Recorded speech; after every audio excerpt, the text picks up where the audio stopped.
had a situation where I had a woman, we were fuck buddies. And this was a chick who would, when she did come over, you know what I'm saying, for sex, she would do extra shit. You know what I'm saying? She would even bring me shit. She was the type of woman that would be willing to cook me a meal and take me out on her dime and all that other shit.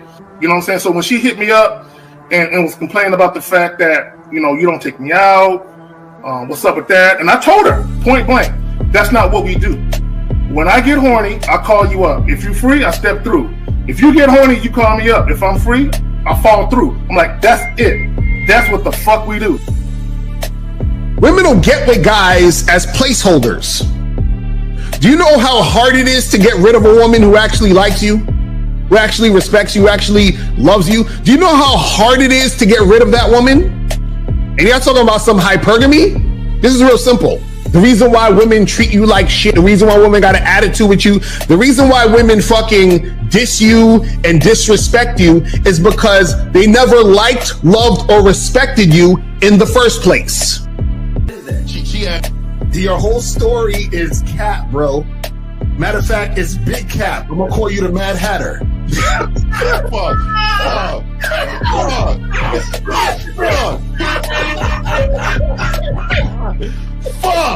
I don't know why it would happen to me to lie. You guys didn't even know me. Why would I lie to you? Let's say you did. You act like you've never had sex a day in your life, bro. What it is you're lying to yourself. You're lying to yourself. That's why you can't make any progress, bro. All the sex that you've gotten, I'm pretty sure it's handed to you. When a woman meets a man that's valuable and knows who the fuck he is, she knows that she can never overpower a nigga with game or a real dude or a man of value and not even to say a man of value, because that sounds too much like what other niggas be saying. What I really mean is a man that knows his value. When a woman is dealing with a man that knows his value, she knows that she cannot overpower him. So she ends up saying to herself, well, if I can't beat him, I gotta join him.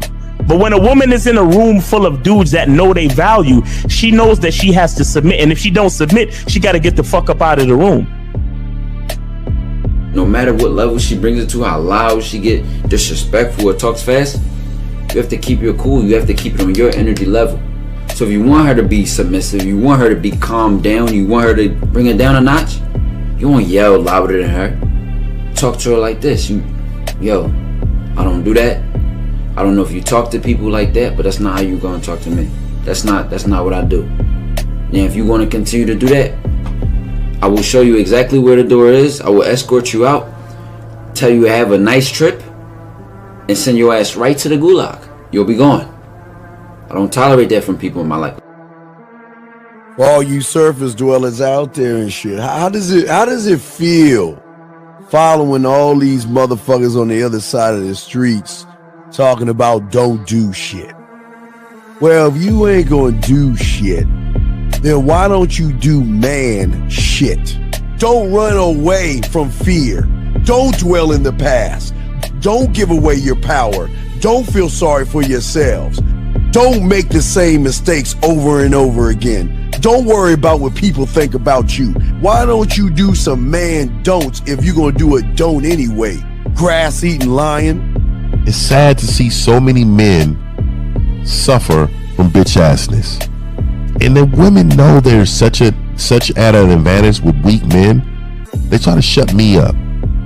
This is the part of being a man, is standing on your squares, understanding that nobody's going to move me. I move mountains. Nobody's going to move me off my square. They need to respect your word. There needs to be a shift in behavior when you get home. They need to understand what the deal is when you're around them. There's no such thing as compromise with men. Compromise. You should be fucking at the all truck day. stop. All day. These conversations are obviously too in depth. They're too in depth with these bitches, man. What are we talking about? You're a truck driver. Bitch, I come in every state and I fuck hoes. That's what I do. And you gonna be one of them, or I'm gonna find one that will. And the thing is, if she got an issue with you not having a place to stay, that means she ain't really feeling you. Respect to Scary Perry for the $5 super chat. He says, "Salute to the Real Game No Theory panel, best show on Sunday." I don't know what leaving pussy on the table means, because pussy's not valuable enough to be left on the table in the first place, in my opinion. Exactly. I'll have Christmas lights back there, and I'm fucking bitches under the light. The following program is rated MAN. It contains assertive men who are kings of their castles. Men who don't make excuses or blame women for everything that's going wrong in their lives. Men who don't make the game about women. Instead, they make the game about the man. So, if you're into theory or use soft, weak-ass words like hypergamy, red pill, no fap, be on your purpose, high value man, or money, clothes, and status, buddy, you're in the wrong place, and you need to go 2 doors down where the male cuddle parties and circle jerks are going on. This is a man's space. Since the fall of the PUA community back in 2007, most PUAs ran underground because they had nothing to offer.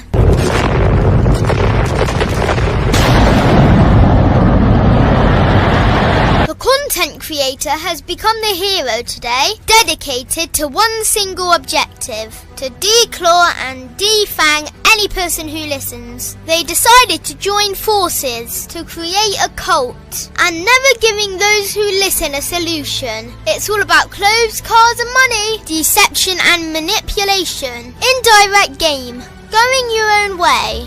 They talk pills and plates. They complain, they blame. Fake it till you make it.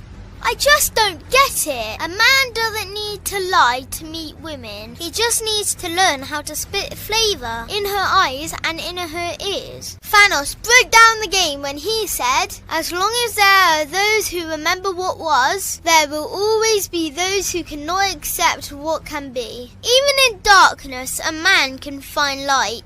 Sometimes the world doesn't need a group of fake heroes teaching lies. Sometimes the world needs a group of anti-heroes to bring balance, order, and truth to the game. It's time to summon the authentic players of the game.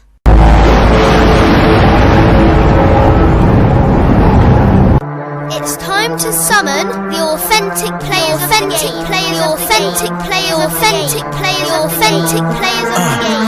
Let it be no confusion. This here is a movement. Leveling up, real talk, ain't no illusion. Helping all the men see the light, that's right. Only bringing the truth, you can't deny, that's the vibe. We gon' bring you the insight, bring you the game plan. Show them we real men, we ain't never breaking. You know what I'm talking about, I know that you hear me. Yeah, this is real game, no theory. Let's go, real game, no theory. Here to make it happen, teach men how to be men. Now it's time to put in action. Taekwondo and K-Zagging, we got Miles in the building. Mr. 1950 and Steve the Dean Williams, Mr. Lucario and the anti-villains. We gotta keep it real, this ain't about hurt feelings. Speak the truth, gotta say it loud so you hear me. Real game, no theory. They don't want you to be who you destined to be. Real men are necessary, not accepting defeat. Talking the man mindset, and this is the time now. We will never fold, never fall off or bow down. Time to make it happen. We ain't even stressing. So many don't take accountability for their actions. I gotta say it louder if you don't really hear me. Speaking the truth, this is real game, no theory. In the building. Where's Hannah? Yo. Where's Hannah? Man, what's going on, everybody? What's up? Where's Hannah? What's Hannah? What's Hannah? We here chopping it up another Sunday for you guys out here before we get into the show. Let's go round table. Let's get our dog Lucario. Hey, Lucario. Why don't you show them you do when they piss you off on the show? Wait, go ahead, show. I gotta show you my back, niggas. I gotta show y'all niggas my back. all disrespect. Y'all niggas be on that bullshit. You know what I'm saying? That's what we do. Hey, Lucario, I did like that from you yesterday on the manhood and skills. That I turn my back. You got to, man. Y'all be listening. I'm adopting that, nigga. Hey, I'm turning my back on niggas too. Fuck that. Pardon my back. Pardon my back. For real. No. Well, shout out to everybody, man. Shout out to everybody in the chat. Shout out to everybody in the building. Yeah, man. Let's go, man. Let's get this game. I'm ready. It's gonna happen. All right, Fifth, you got it. My brother was good with you, man. Shout out to everybody, man. Shout out to everybody, man. I'm the world famous Mr. 1950, man. You know what I mean? I'm internationally known. Looking a little fuzzy there, brother. A little fuzzy. Fuzzy right there, dog. You got that Zag itis. You got that Zag itis. I know Zag couldn't wait for this internet to be tripping over here. That's right. I'm telling everybody when y'all shit trip, nigga. Am I delayed? Am I delayed? No. Oh, okay. So I'm a bar up because y'all can hear me on time. I'm just a little fuzzy. Exactly. Okay, I'll make sure I fix that. Yeah, I'll make sure I fix that. Shout out to Zag in the remembrance of how abusive we are to him. Shout out to my nigga, man. Shout out to the Silverbacks, man. We got a straight movement going on, man. I know y'all seen the straight game in this channel. I am done with these motherfuckers out here thinking they big game and we don't. Nigga, it's time for them to see us in a different light, nigga, and it's coming every week. All right, let's bring Zag. Zag, you got it, man. What's good with you, man? Yo, man, I'm just sipping on my coffee. Oh snap! Got the K on him. Yeah. So real quick. Shout out to the homie earlier this morning. He joined the channel membership. Also, the membership is coming. I'm trying to play catch up to Steve, L, Miles, and 50. I'm really trying to catch up to these niggas. So, but I'm on my way though. I'm coming. Fake ass New Yorker. All right. Yeah. Shout out to my Yankees. Kings ain't going to be in New York so bad. He just he has to be listening to Mobb Deep. Kings ain't in the New York nigga for real. Yo, you know why? Because they got good fiber optics in New York. Y'all niggas coming with these jokes. I can't wait for y'all shit to fuck up, nigga. I'm clowning. And I'm gonna be merciless. I can't wait. Yo, Google fiber optics. That was the first place they laid it down. They still haven't got to San Antonio yet. Very sad. You know what's so fucked up, Miles? My server is in Dallas. They next week they're gonna get to Dallas next week, but guys, make sure you go to Cunningham Elements to get the soap, man. Brand new website, Cunningham Elements. You gonna get your soap, you gonna get your fragrance, you gonna get your shea butter. Pre-orders on the shea butter because it's not in season right now. But guys, Cunningham Elements, where you are the fifth element, because all we use is natural products, and it's just elements over here. You understand? That's man shit. Like we don't fuck with all the preservatives and the chemicals and the bullshit. Come over here and get your shit right, get your fragrance right, get your moisturization right, and wash your ass real good. You understand? So make sure you go to Cunningham Elements to get all your shit. That's dope. Yeah, dope. Cunningham Elements, man. And then of course, never forget the critically acclaimed book by Mr. Lucario, The Bad Boy of the Video Game. Yes, sir. You understand? Never forget. All right. Stop simping, always pimping. You know what I mean? And then of course, make sure you understand, because it's gonna take more than Silverback. It's gonna take more than 100 niggas. You understand? Oh yeah. It has been most of their lives. Fact. They've been defeated. They don't know it. It's gonna take more than 100 niggas to defeat a Silverback. So make sure you guys go over there to Mr1950.com and get right. All right. So it's your boy Miles Cunningham. Happy to be here. Shout out to everybody on the panel. Respect to the gentlemen. Respect to the panel. And let's get it, man. Let's go. All right, guys. See the name Williams, man. I said this heavy ass book. With the book, yeah. Man, my book, guys, please get your crayons out. Ask questions. Put a cue. We got y'all covered, and we're gonna go and get this game, guys. Now we got a good show for you guys today. We're talking about mastering the skill of disappointing her, and I don't think a lot of people understand when it comes to disappointing. It's a good thing, and I kind of want to graze over real quick and get everybody's thought on this, guys. For a lot of you guys out there, most people don't understand that when there is an uncomfortable truth that a strong man leads with discipline and clear boundaries. And the thing that most people don't understand, before I throw to you guys out here, is that women love the discipline. They might fight a little bit, but they love the structure of a man. So guys, let's take it. Y'all got there's a reason. Okay, so in my earnest opinion, in my expert opinion, part of that is there's a level of consistency as a man when you have boundaries, where you basically set and you enforce your boundaries. There's a level of consistency. Also, it takes a confident, self-assured man to set boundaries. right? And the reason why most guys don't set boundaries is because most men are not self-assured, confident men, and they're overly concerned with the mood of the woman. See, when you set boundaries, you care about your mood. Like, bitch, I'm trying to be happy.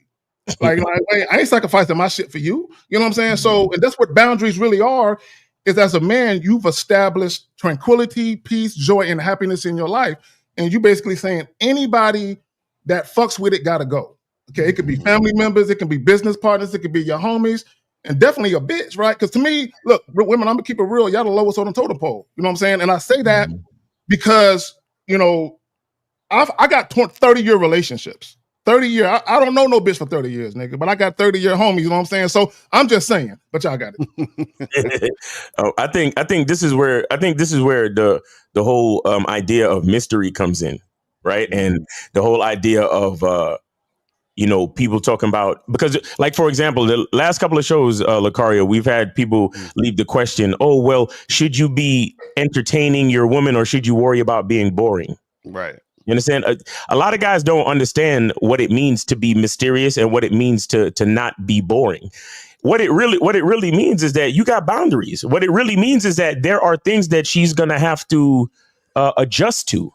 It's kind of like, I'm probably dating myself, but you guys remember the game Operation, where if you touch the sides, that shit buzzes, right? That's the fucking excitement of the relationship. You think the excitement of the relationship is a trip to Dubai? No, the excitement of the relationship is don't fucking make me mad or you might get fired. That's the excitement. Mystery. Oh, it's a mystery. What could I possibly do to piss my man off enough that he might fire my ass? That's the true mystery. That's the true excitement of a relationship. And it's because guys don't understand their value and their power that they think, oh, well, I got to entertain my woman. I can't be boring. No, if you got boundaries, you can never be boring because she's always on her toes. And she's always saying to herself, well, let me make sure I behave in a certain way as not to piss this man off. That's the roller coaster. The roller coaster is all the known. Right. That's the roller coaster. That's the roller coaster of emotion. Is the disappointment of being told no. Right. Well, real quick. Go ahead, Lucar. You got it. I go ahead. No, I was going to say, as far as like when we talking about, because we talking about mastering the skill of disappointing her. A lot of guys, because they watch a lot of pickup artist nonsense, so they're thinking like we're talking about doing some goofy shit to get a girl feeling a certain type of way. See, the disappointment really comes in when this is the thing, when you have game, women want you, and not only do they want you all the time. So let's say if you're seeing like 3 or 4 women at a time, one of those women might want to see you, but you can't because you busy doing something else. So now she's gonna be disappointed that she can't see you today. You see what I'm saying? Or you're in a situation where you're trying to make something happen, and because you're a masculine man and you're dealing with a feminine woman, what's going to happen is you guys might have different ideas of what should happen at the moment, and then you take the leadership role and say, okay, listen, we're going to go this direction. Right. And she might be a little disappointed at first, but then it comes around because she's like, damn, I got a strong motherfucker who's really standing on his shit, and that's what it's going to be. You see what I'm saying? So that's what it is. Well, can I add to that, Lucario? I just want to add to that real quick, Steve. See, it's also the excitement of the growth. You understand? Because a lot of these chicks, they get led a certain way by a certain type of man, but then when they get with somebody of a higher caliber, somebody with a masculine identity, they get dragged kicking and screaming into the new day, and then they realize, oh shit, this man was leading me the right way the whole time, and now it's the excitement of her own growth following the good leadership from a nigga with game. But you got it, Steve. No, when y'all get done, I got a story to go with that, Miles. Go ahead, y'all got it. All right, so we think about the greatest disappointment. And I tried to talk about this yesterday, and the guy kind of piggybacking off what Lucario was saying. The disappointment is her saying, well, I want to leave, but what reason is he giving me to leave? Well, let me get this straight. Let me think about all the reasons why I should leave him. Well, from the first moment I met him, he's been honest with me. He never lied to me. He never manipulated me. He told me he had other women. He never treated me bad. He always yanked my chain when my chain needed to be yanked. And he always elevated me and educated me. He didn't put up with what I was doing. And what reason do they have to leave? I mean, the thing is that most women, they need this structure in their life. Because if you think about women, I've always said this since the 90s, they're like wild ass animals. Ladies, I'm not calling you wild ass animals, but y'all like wild ass animals in a vast waste of average guys, right? You're trained by average guys. So your mentality is average. You only seep to the level of all the guys that you have been with, hung out with, sucked, fuck, and everything in between. That is why you are average the way you are. So they're always simple rule. The way you tame a wild horse or a wild animal or a wild woman is put a motherfucker in there with game. Because only the guys with the game are just going to show you that, you know what, you're not special until you earn special. And let me tell you something. All the shit that you can get away with them, oh, try it with me one time and see what happens. But real quick, you're going to try to see what happens. But if you want to go, there's the door. But how you going to leave when there's no reason to leave, when I treat you the best way you ever been treated? Y'all got it. Most weak men believe that discipline to a woman makes them lose respect. Right. But the guys with game know they gain respect to the ones who discipline them. Exactly. And so a lot of times what happens. Real quick. My bad, Phil. Say, man, look, y'all in the chat, don't be worried about what anybody else is doing.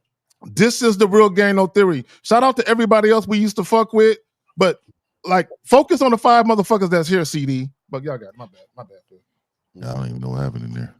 No, it's just I don't. Yeah, it's all good. Hey, so again, for me, it's always about what I believe in. So she's going to be a part of our program anyway. She's going to need to understand what it looks like to be on it. You know what I mean? So if you, and I always tell men, be the teacher. Right. Understand that they don't know. They're coming from another organization with their own rules to your organization. Thank you. They can't be the woman you want them to be if you don't show them how to work as an employee of this company, right? So again, we gotta all make sure that we are the ones being the CEO though. This is not a shared what they call that a partnership. My nigga. This is dictatorship. And so at the end of the day, I need men to really embrace what's inside of them. The game is inside of you. So you have to know, if you don't move this way, if you don't behave this way, you will not gain the respect that's needed for long-term success. See, a lot of times, a lot of you men, because a lot of the women has been, I would call man abused. What that is that a lot of these men don't have the game in order to have them understand how discipline makes them feel so good. Makes them understand that you are the guy for them at that moment, because women walk around believing they're the shit. They believe. And I like that about them, because I love to dominate that part of them. But I would tell you this: most women believe, ain't nobody checking me. So when a man comes that does, this is the guy right here. This changes the world. Yeah. So a couple of things, Fifth, and I want to kind of go back to something you said about it's a different organization. It's like coming from the Jacksonville Jaguars to the Kansas City Chiefs. Yeah. It's a loser organization. You know what I'm saying? Over here, we winners. So the whole vibe, the culture is different. Yeah. So, and I think Miles said it earlier. The only individuals that should be adjusting and dating are the women. They should be adjusting to the masculine leadership of the new man in their life. The problem with a lot of you guys, you are adjusting to women. And here's the thing. Initially, some women might like it because they feel like they're running shit. But what happens is they realize something is out of order. Right. You know what I'm saying? And they realize, damn, I'm leading too much. I'm telling him too much what to do. He's leaning on me. I should be leaning on him. Right. And let me just say this. Let me get to the story, Miles. You said it earlier. You were talking about kicking and screaming. Right. What's the title of the show? Master the skill of disappointing her. Why women are attracted to men who hold boundaries. So I want to bring it to my eldest daughter. Right. When I got custody of my oldest 2 kids, at the time she was 10. Right. My son was 5. My son wanted to go with daddy. She didn't want to go. She wanted to stay with her mama. So she fought me at first. Not fought me like literally, but she fought the idea of going with her dad to live with me, right? So after about a year of living with me, she came to me. She was about 11 years old at this time. She said, Dad, you were right. She said, at first I didn't want to come. I wanted to stay with Mom, but my life is so much better here. There's consistency in a home. She said, it's better here. She hugged me. She said, thank you. True story. I swear to God. Yeah. Right. So sometimes when you're leading women, they're going to fight it because see, women are used to being comfortable. Anytime you take a woman out of her comfort zone, she feel away.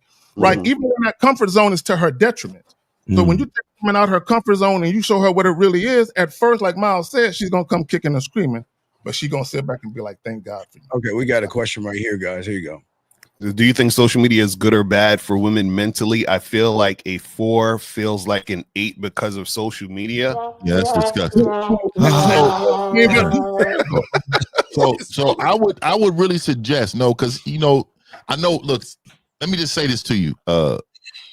I'm going to say I really would challenge you to use your words right now and call in. And the reason why is because what you're saying is small to your biggest problem. Really what it is. Really what it is. And so there's a lot more that we can help you with. Just because I can read right, all of us on this panel read right through this. So we know there's a bigger problem. You should call in, and I think everybody should challenge him to call in because I will believe we can teach others by teaching you what the truth is. Yeah, I mean, if you look at what you're saying, and Fifth is right, you need to call in. There is a mental block and a mentality that you have that you are influenced by the media. These men on this panel, we are our own influence. I don't give a fuck what the media says. Listen. And I'm sure all the men. I'm influenced by the game. I'm influenced by the game. But go ahead, every day. But as I was saying to you, is that at the end of the day, is that I don't give a fuck what she does to the next man. She ain't doing that shit to me. So what does that have to do with you? So the fact that you feel like a 4 is like an 8, well, you don't even talk to women. Yeah, and if you look at yourself, and you got to look at yourself, and then be dead. And I'm not trying to be mean, young man, but look at your thumbnail. I'm not being mean. Look at what your thumbnail says about you and how you feel about yourself, and then look at how you feel about women. And that's why people saying call in. You got it, Zach. So a couple of things. Number one, I don't care that a woman thinks she's prettier than I think she is. This is my thing to all women. I don't care if she's 100 pounds or 1,000 pounds. If she believes she's pretty, good for her. I like that. I need that. And here's the thing, and I know where it comes from, and see, you guys telling yourself, shout out, Miles, your language exposes you. Yes, sir.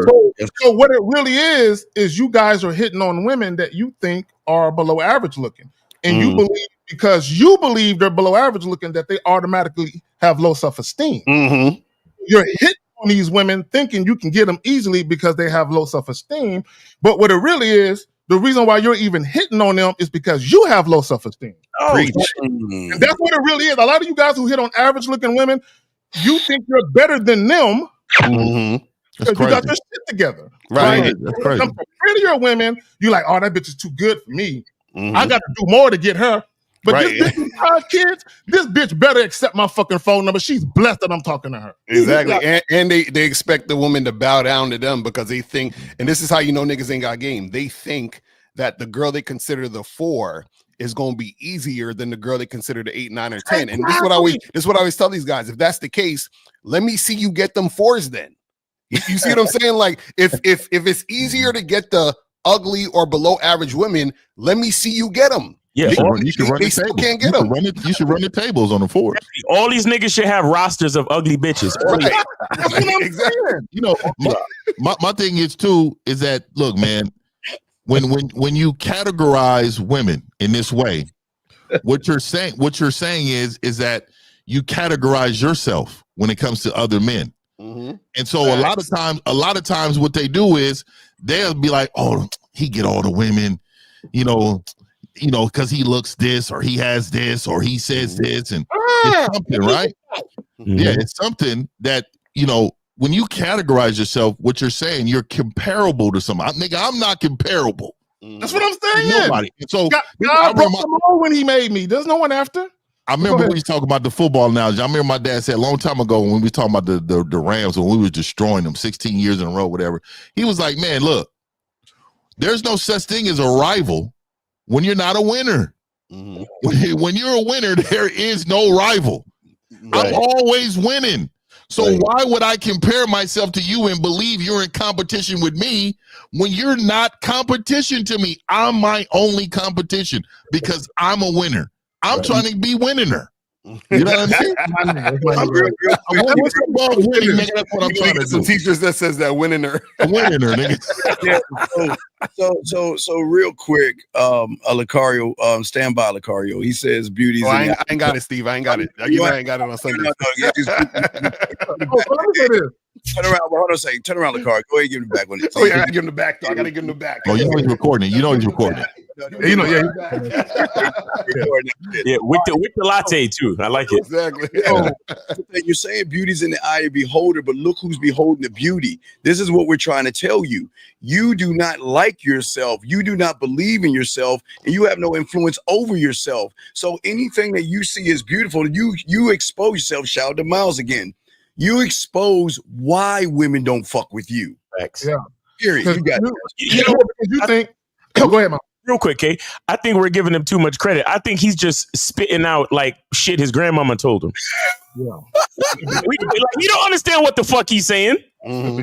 Because he just said, "Oh, these women who are 4s think they're 8s." That's red pill shit. He learned. So you're worried. So the beauty that you're talking about is in the eye of the bitch. Yeah. Now all of a sudden, beauty's in the eye of the beholder. Yeah. Do you know what it even means? Yeah, he contradicted himself because if he's saying the 4 thinks she's an 8, that means she's an 8 because she's beholding her own beauty, correct? So thank you. So you see what I'm saying? So how are you judging her based on your judgment, thinking that's the end all be all when you trying to basically say she can't judge herself? That don't even make any sense. Because a bitch can't tell me I'm not sexy, bro. That's okay. I don't believe you. I am. What's above sexy? Like I'm that. I'm at that area right there. Sexiest? I don't know, nigga. But that's why all these dudes on the internet is foolish because they up there be thinking, oh, it's a fact that this person's I'm like, y'all sound stupid as hell. There ain't no facts. So, the bottom line is this: if beauty is truly in the eye of the beholder, why would I give a fuck what she thinks about how she looks? It's exactly. What I think. And this is disgusting. You know, I'm saying a 4 might be an 8 to her, but to me, she's a 6 to you. I mean, like, okay, look. Call in, man. Call in, nigga. Like, what are we doing? I'm about to turn my back to this nigga in a minute. There's a question from a young lady from Miss Simmons. If you can bring that up from several minutes back, it's about how women are raised. I want to address that. I really want to address that. Miss Simmons. All right, I want to look. I can't remember what time it was. It was about maybe 5 minutes. Go ahead. I'll find it. Okay, so what Miss Simmons was saying was some women are raised. There we go, right there. Some women are raised to be wives, and others are not. Okay, so I want to address that. Okay, and this is the weakness of men. Yeah, is they are worried about how women are raised. Like guys be saying shit like, "Oh, don't fuck with a chick who isn't raised with both parents," and all of this other shit. And my thing is, I don't give a fuck about the mother's influence or the father's influence. If my influence isn't the preeminent one, I ain't fucking with her. No way. And my thing is this, real quick. I had a client whose girl he was dealing with at the time. She grew up with both parents in the house. She would go and tell her man what her father was saying about him. Right. So what that meant was she was exchanging information between a father and a husband. Well, he said this, and you should do this. So she is overly influenced by her father, and her father is influencing her how to deal with that man. And he didn't have the influence to turn it around. See, when you guys are weak niggas, and the man who raised that daughter is stronger than you, nigga, you can never hold influence over that woman when the father is more masculine than you. You don't want them kind of problems for you niggas. But y'all got it. Just real quick. This is okay, gentlemen. This is why we're in the spring, rolling the summer, and this is why y'all gonna lose another year of your lives, because if you're actually trying to figure shit out, you'll get on the phone like a grown-ass man and stop saying little statements to have us try to figure you out. This is what I'm saying. If you can't talk to a group of men that's trying to help you get women, you're never going to be able to talk to any women. So you're not trying to figure it out. You're figuring it in, and you're staying in your little basement. Not figure you out. Figure you out. And go ahead, Miles. No, I'm just saying, just call in 833-859-8744. 833-859-8744. And I got a problem with it. Bring that up. I got a problem with him calling himself. You know what the GOAT is? Right. You know what the GOAT is? Nigga, you know what it would take to be the GOAT. You got to be a winner. And you have to win at everything. And do you think the questions you ask is GOAT status? Right. No, like again, y'all are flawed with symbolism. You are flawed with so many quotes and these clips people be putting out, but you don't have your own philosophy about life, so you listen to them. Thank you, Fifth. Your philosophy. What's your philosophy? Yes. You know what I mean? I listen to others, man. I got so many people that I can really say, you know what, they be saying some real shit, but then I'll flip it into what I believe in. Mm-hmm. I believe this is what I believe in. You know what I mean? It's crazy. So let me say this about the guy who asked about the coaching. Bro, hit us up on the back end. Like, bro, we're not going to sit here and itemize everything that we do. Come on, man. We ain't got time for that. Like, hit us on the back end. You got everybody's information right there. Just find the person you want to talk to and go and do that. You got it. So back to his question. He said, I'm just trying to figure shit out. Guys, women are nothing to figure out. And I don't mean that to disparage women in any way. If you're dealing with women strictly on your terms, why you got to figure them out? Exactly. I mean, you're trying to figure women out. You don't have to understand women. Look, the best way to understand women is to understand yourself. Figure that out. That's a fact. I fucks with that. Listen, because when I go to McDonald's, I'm not trying to figure McDonald's out. I just say, let me get number 2. We know the numbers. But I be thinking, when I'm in the drive-thru at McDonald's, getting my child, I'll be like, nigga, everybody's been to, you know what you want. Exactly. What's the hold up? Oh my God. Dog, are you, Jesus Christ, man. We see 5. You know what, dog? Hold on, bro. Hold on, man. I'm turning my back. We can't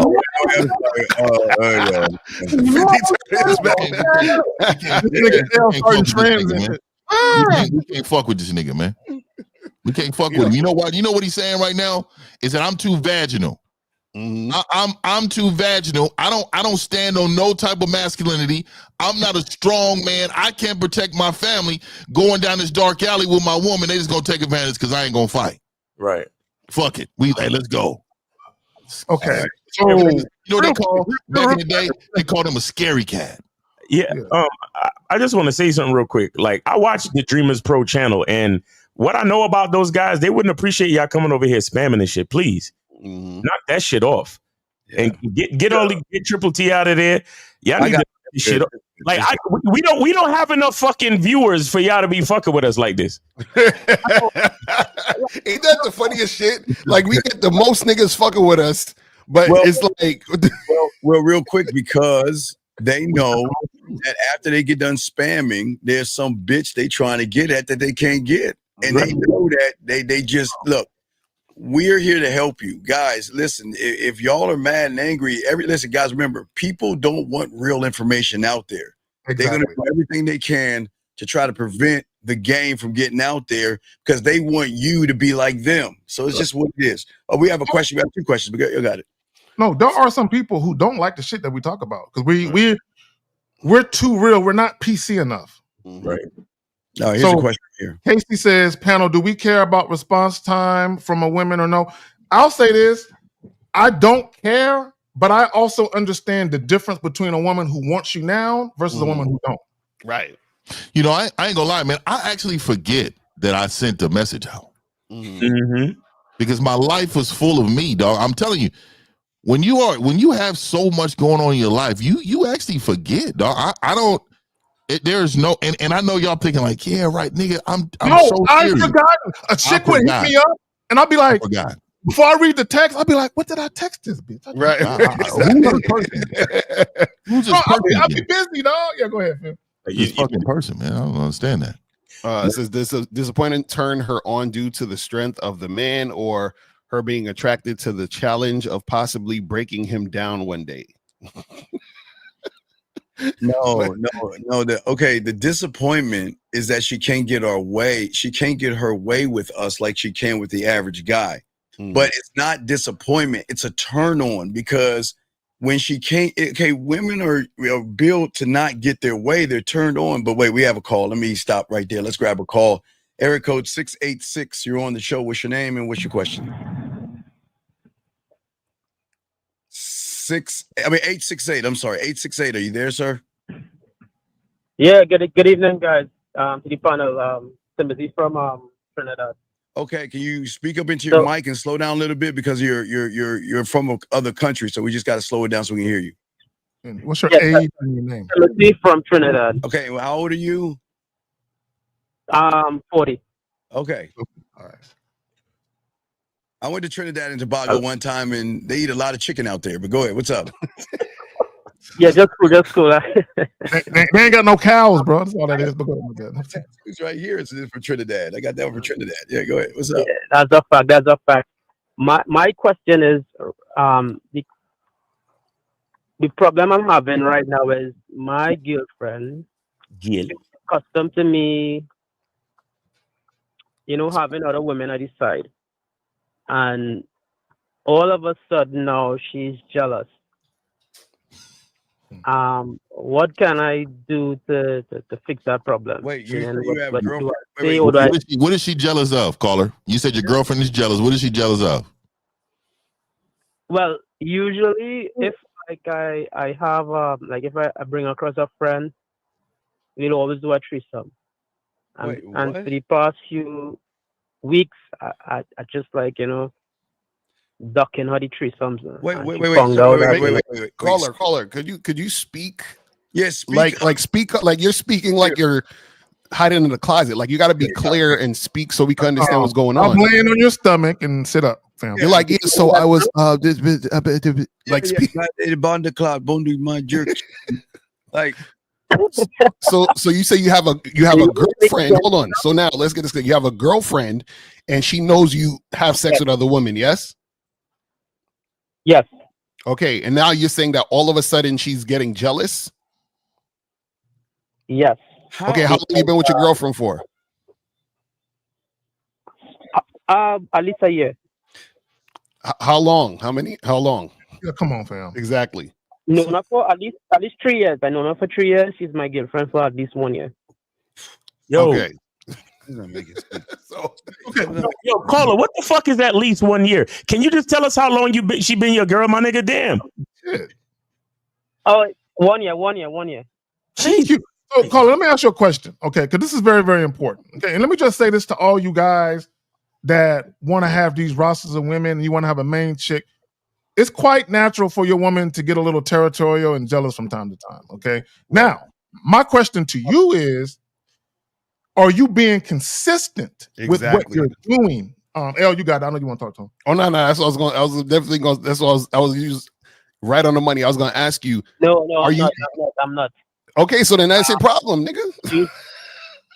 But usually we always do threesomes, and then recently I stopped doing threesomes. No, wait. Caller. Oh, I know what the problem is. No, I know what the problem is. I think I know what the problem is. Hold on, guys. Give me a second. Caller, correct me if I'm wrong. Did y'all have an arrangement? Because this sounds like that fucking Robin Thicke shit. Did y'all have an arrangement where you sleeping with chicks was contingent upon y'all sharing them? Yes. This is a lie. Yeah. Oh, don't lie. Wait, caller. LaCaro can't play the thing, and I'll make sure I got it. Miles got it. I got it. Well, yeah, you're lying, caller. Okay, let me tell you why you're lying. If you're getting all this pussy that you say you're getting, why do you give a fuck? Number one. So that's your first lie. Number two is that how is it that all of a sudden you are seeing all these women? How does she know that you're seeing other women? Did you? He was having threesomes with her, and he stopped. No, but I think that's why she's upset, because she was used to that dynamic. I don't think there's another woman. I don't think there's another woman, because this doesn't make any sense. He's saying, okay, let me get it straight. Your girl is mad at you because you're seeing other women? No, Steve. No, she's not mad. She's mad because I'm not doing any more threesomes with her. Oh my, come on. So let me say, caller. So let me ask you this: is that what she verbatimly said? Because you said a word that just is broad statement. You said she's just jealous. So what is she saying to you that makes her jealous? I'm thinking that because No. Not I'm thinking. What did she say? What did she say? Like, what did she say? What she said was in our Trinidad terms is like, you're going back doing that stuff again. Okay, so caller, I'm gonna ask you a question. Did she expect for you to only have sex with women in front of her? Yes or no? I guess I gave her that impression. No, nigga, no. Yo, how come every time we answer a question, it's nothing definitive? It's I guess, sort of, maybe. We're asking you specific. So when you and her were having the threesomes, how did that occur? Did she get the woman or you got the woman? What was the arrangement? I got the woman. I got the woman. Okay. So you got the women, you were bring them back and y'all have a threesome, right? Yeah, usually at parties, yeah. Okay, how often would you do this? Once a week, usually. Okay, so now, why did you stop? I didn't stop. Well, I stopped with her because I was getting extra women during the week, so I can't afford to. So he's liar. You're a liar. No. This is what happened. He's paying for it. You told your woman. No, caller. Listen. This is what happened. You told your woman you wanted to fuck other chicks. Now, what I believe is you probably was cheating initially. She got over it. Y'all had an arrangement where she basically said, okay, if you're going to do this, this is how it needs to be. And I think you were following her lead and she was dictating to you how the threesomes were going to go. And then you stepped out of that arrangement. Is that right? Yeah, that's a fact. I know. And I think you was paying for the pussy. I think you got caught up and you said you couldn't afford it no more. Oh, right. Sound like, yep. Ain't that what you just said? You said you couldn't afford it. Right, but let me ask you a question. Call you there, buddy. Tell us how you so magically get these women. What are you saying to these women? You walking up to these women. How are you setting up these so-called threesomes? What are you saying to the woman? You ain't doing that. Well, usually we in the party and vibes good. And I'd say, if you want to come back to my place, and sometimes they will say no, sometimes they'll say, come at your place. What you take me for? For what? But wait. Okay, this is what I don't understand. Because if you're the guy, you don't think the guy's gonna say, why don't you come back to my place? My woman's waiting over there so we all can fuck. If you're actually doing that. So what is this come back to my place bullshit? Come back to your place and do what? I don't have a problem. I don't have a problem getting them back to my place. No. Tell us what you say, caller. Tell us what you say. You're at the party at the club. What do you say to the girl to get her back to your house to agree to have sex with you and your girl? Okay, so usually if I'm alone, it'll be a little manipulative. But if I'm with my girlfriend, what? Then drink, and then wait, stop. I'm not gonna let you go. Wait. You said it'll be manipulative. What the fuck are you talking about? Caller, what do you say? What is a manipulative thing? See, well, usually, sometimes if I'm alone, I'll invite them back, and my girlfriend will be home, and I'll just let her know I'm bringing a girl home, and it's gonna be a surprise. So when they reach, you'll be like, "Oh shit, your girlfriend's here." I say, "No, she has no problem," and then. Wait. Stop. Nope. I can't let you get away with that. You said something that disturbs me. Yeah. You said the chick said, oh shit, your girlfriend's here. Bro, you don't let these chicks know there's a woman at the house before you take them there? That's what he means by manipulative, I guess. Nope. Man, what the fuck is wrong with you? Fam, are you insane? Are you insane, nigga? Why would you do that? Oh my God. I think she's more than jealous. Well, she got a pure problem with it. They want to go back to the party, or they go along with it. So I don't know. I know what it is. Caller, this is what it is. I think I figured it out. What it is your woman, because you're following your woman's lead. This is why you're in this predicament. Your woman is basically saying, if you're gonna fuck chicks, you can only fuck chicks that want to fuck me too. So what you're running into is chicks that don't want to fuck your chick, but you still want to fuck them. Another thing you're running into is once you realize chicks don't want to fuck your chick, you're saying, I'm just going to lie to the chicks and get them to the crib and then tell them, hey, there's some pussy in there for you, and hope they go for it. That's what you're doing. Yeah. Nigga, you a sad nigga, dog. Bro, you real fucked up, bro. I'm telling you. Dog, you might. I don't know what the law is in Trinidad, but you look like you gonna get yourself in some trouble, dog. That's what I'm saying. That's what I'm like, bro. You can't be doing that, because this is what could be happening. When the girl gets there, she might feel like, damn, I can't leave unless I do what these motherfuckers say. It's a setup. Is he in Trinidad? I hope he's in Trinidad. It's manipulative. That's why I'm saying it's manipulative. I listen to you guys. No, you don't listen to us, because when have we ever told you to manipulate? Well, I hear you guys. No, you don't hear us. When have we ever told you not to manipulate? Excuse me. No. You guys never encourage that. You never encourage that. But you don't listen to us. You don't listen to us. Caller, where do you stay in Trinidad? Sorry? Where do you live? Do you live in Trinidad? Yes. Oh, good. So, good. caller, real quick. Okay, and I'm glad we're talking about this. It's kind of sad, but I'm glad we're talking about it. Guys, women have to consent twice. And what I mean by consent twice, see, you're meeting women who are consenting to sex, but they're not consenting to the scenario surrounding the sex. Right. So they're under the impression they're going back to your place and nobody's there but you and her. Mm-hmm. So whether you have roommates or a chick or you have to let women know what they're about to walk into so they can consent to that too. But he's afraid that if he's honest with the woman, he's going to lose the woman. I know exactly what it is. Yeah. Mm-hmm. So, Carl, let me ask. So, all right, guys. Thank you for the input. I understand. No, you don't. No, you don't. You don't. So you don't understand, and you have not fixed the problem. So right, you're gonna recycle that bullshit you've been doing. Problem now. I'm gonna fix the problem now. No, you can't. You can't. So what are you gonna do? Cannot fix the problem. Wait a second. You say you've been listening to us for how long? How long you been listening to us for? Any of us? What's the longest length? Since the pandemic, so that was like 2020. So like 4 years. All these years. This is why I keep saying 4 years and you're still the same motherfucker. Do y'all see that?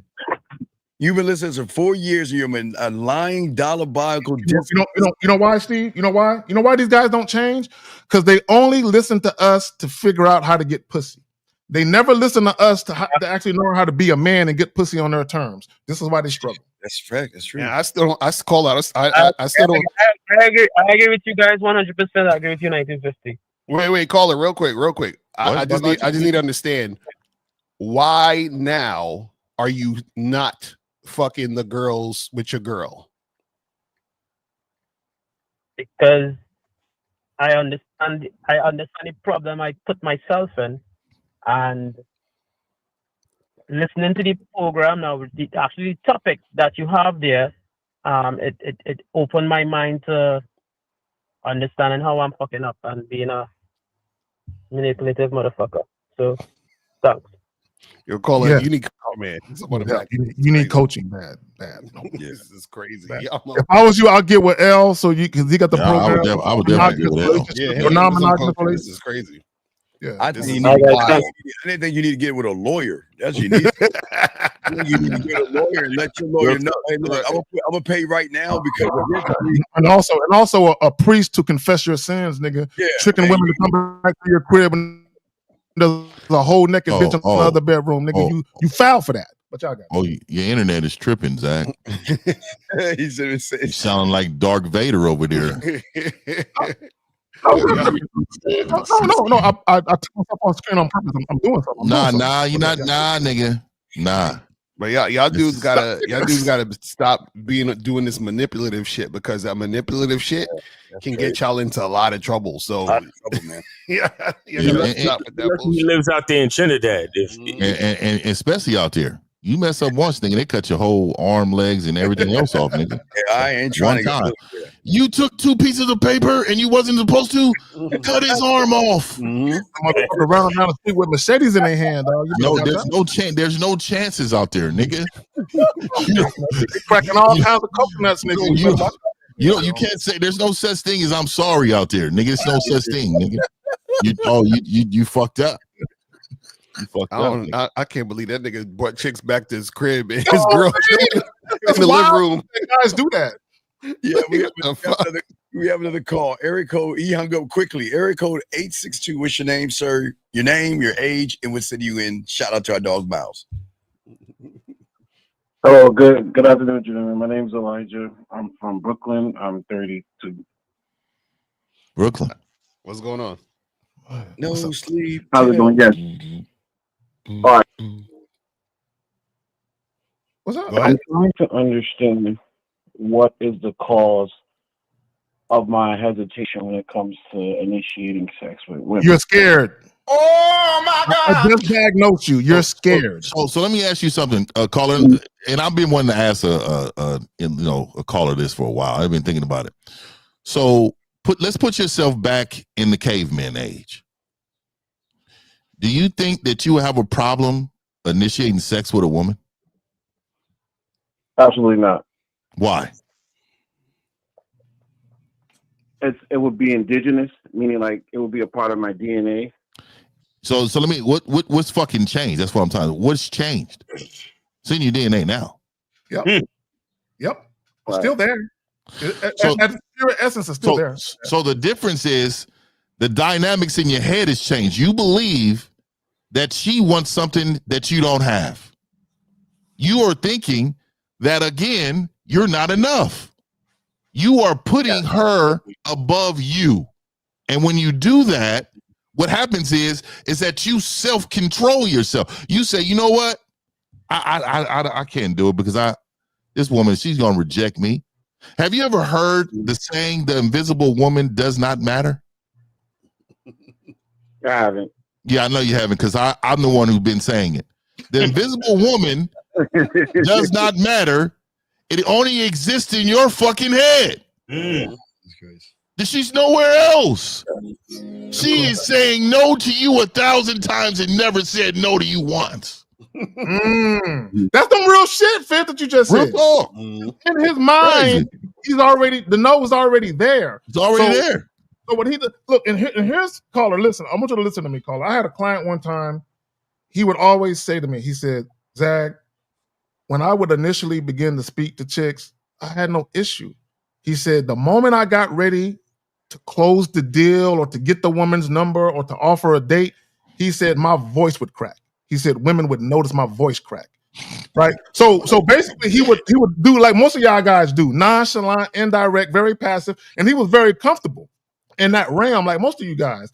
But the moment he was called to action and he had to make a move to make something happen, the fear of the response from the woman made his voice crack. Because he was anticipating hearing. You said what? That's me. I'm passive. Like all y'all, 99% of y'all motherfuckers are passive. But go ahead. Call, let me ask you a question. Why should she fuck you? No, wait. Yeah. I mean, yeah. So what I'm saying is that I don't know why you don't see what you see in the mirror. You haven't built anything for her or given her a reason to want to fuck with you. Not fuck you, but even fuck with you because, okay, watch this. Okay, how long have you been listening to any of us? The longest stint of time? Off and on, about a year. Okay, off and on, strike one. But who have you listened to for a year? Mr. Lucario. I've read a few of his books. Okay, good. I'm glad you read. Okay, but when did you get coaching from Lucario? You can go to shop.mrlucario.com. Talk to Lucario in April at your convenience. But that was but anyway. So why haven't you got coaching from Mr. Lucario? I haven't. No. I don't know why. No. I guess I feel. Understand about you humans. I do not understand how you guys say, well, I don't know how to do this. But every time you hear all of us talk, if you need help, get with us on the back end. No Diddy, hit us up for coaching. You've heard us all say that. So what's the excuse? I have no excuse, sir. So wait, so caller, how old are you again? You said I'm 32. 32. So how many women have you had sex with in your life? 6. 6. Okay, so what did you do to have sex with those women? Pretty much, they kind of picked me, I guess. You know, what do you mean? You were just chilling there? They for me to just. How? Give me an example. Like the first chick I was messing with. Well, we chilled for a little while, and then she started grabbing on me and shit, and then we was fucking. Okay, and the last chick you had sex with, what happened? The last chick, I met her at a party, and then we went back to the crib, and then we smashed, and I never called her. So how'd you get back to the crib? Like a fling. So how'd you get back to? She told you let's go back to the house or something. I'm like, yo, so what you doing? Let's get out of here. You know. You said that? That's pretty indoor. I was say again. So you told her let's get out of here and go back to the house, and you had sex. Yeah. Okay, so why can't you do that again? I just feel like it wasn't a satisfying experience. What wasn't satisfying about it? I think it's because I was a little nervous. No, caller. I was nervous. So caller, let me ask you a question. Could it be that it was too easy? That you felt like, man, chicks are supposed to make it hard? She said yes. Yeah. Maybe based on my background. Yeah. Did you think she was a dirty whore because she made it too easy for you, and that's why you didn't call her back? Oh no, I mean, I'm actually was surprised. I mean, I didn't think she was a whore or anything. I just. Oh, okay, good. So why didn't you call her back? Really do. So why didn't you call her back? I was there. That's the hesitation. Like, you know. No, I'm asking why. Why? What's the reason? Why haven't I called her back? I mean, I didn't put too much thought into it. Like, I was like, caller, let me ask you a question. You know, caller, how was the sex? How was it? I enjoyed it. The head was pretty good. The head was good. The pussy was okay. It was all right. Okay. You know, nothing like mind blowing. Did she call you back? You only got 6 bitches to. Nigga, you said, what do you know about mind blowing? You got 6 bitches in your life, dog. I don't know. I was blowing minds the first time out the gate, nigga. I don't know. Nigga, he talking about he got 6 bitches talking about, oh, it was all right. No audacity, nigga. You're not hitting that like that. You're not producing her platinum package, nigga. You think she giving out platinum packages to you, nigga? You had 6 bitches. Yes.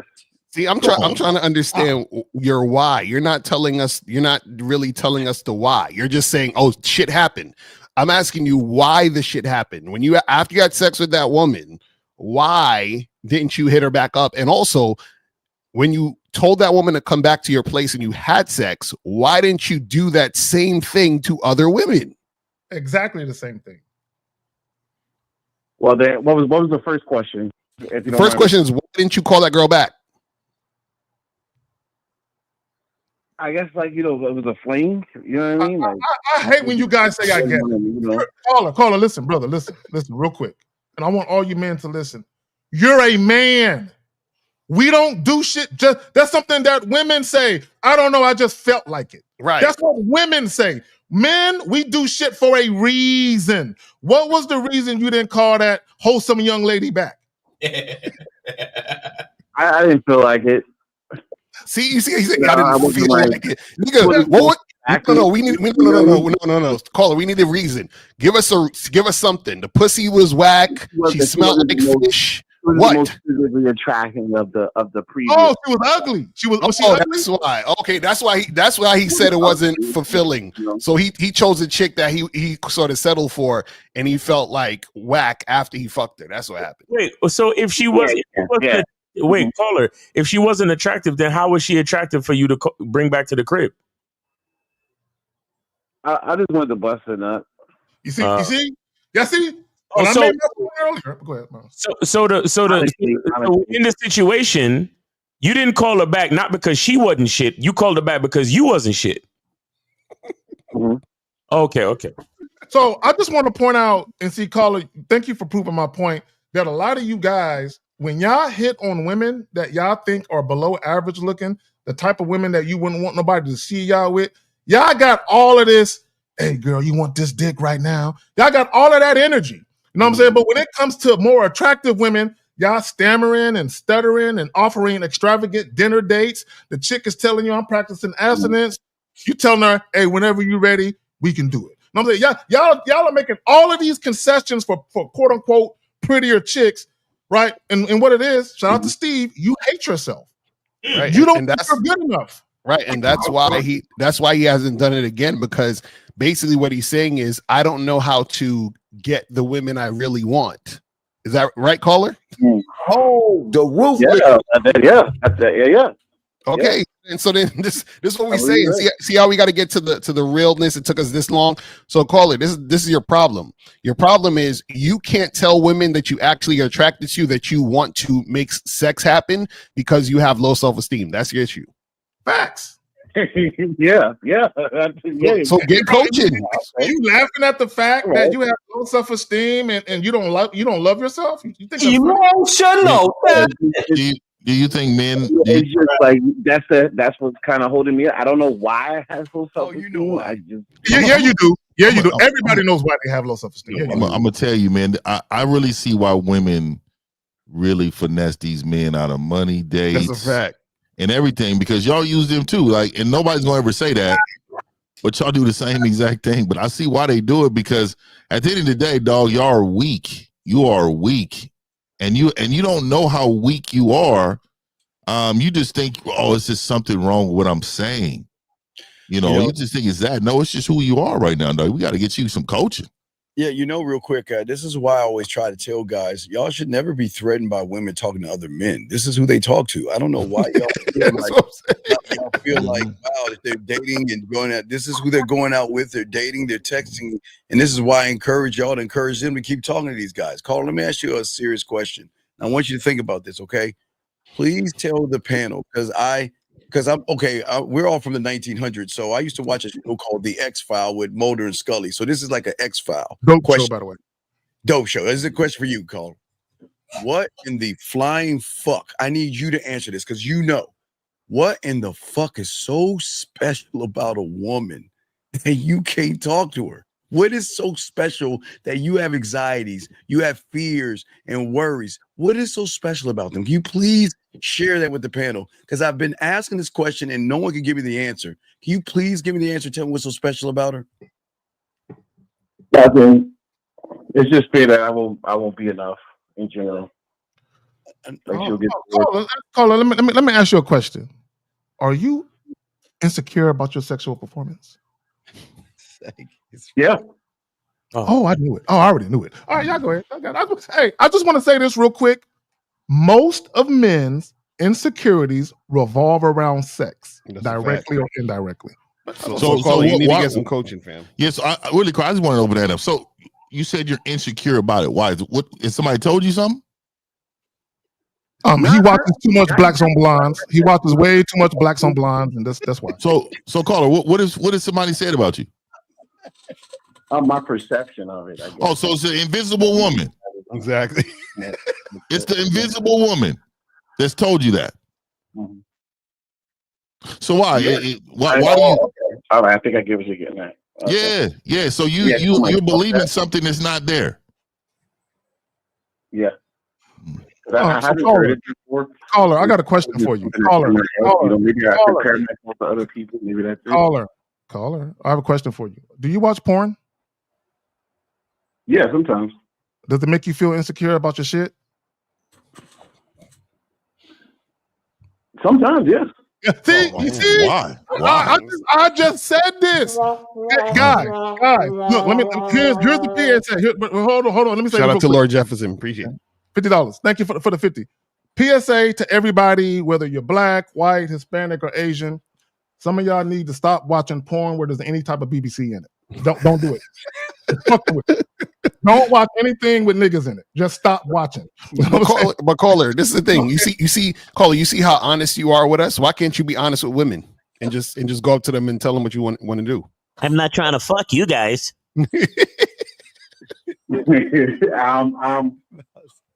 Yeah, that's right. Yeah. I need coaching. Man, you definitely need coaching. You're not hitting the bottom. You are. Look, man. Look, you're getting. What did the guy at the Go call it? You're getting 2s and 4s.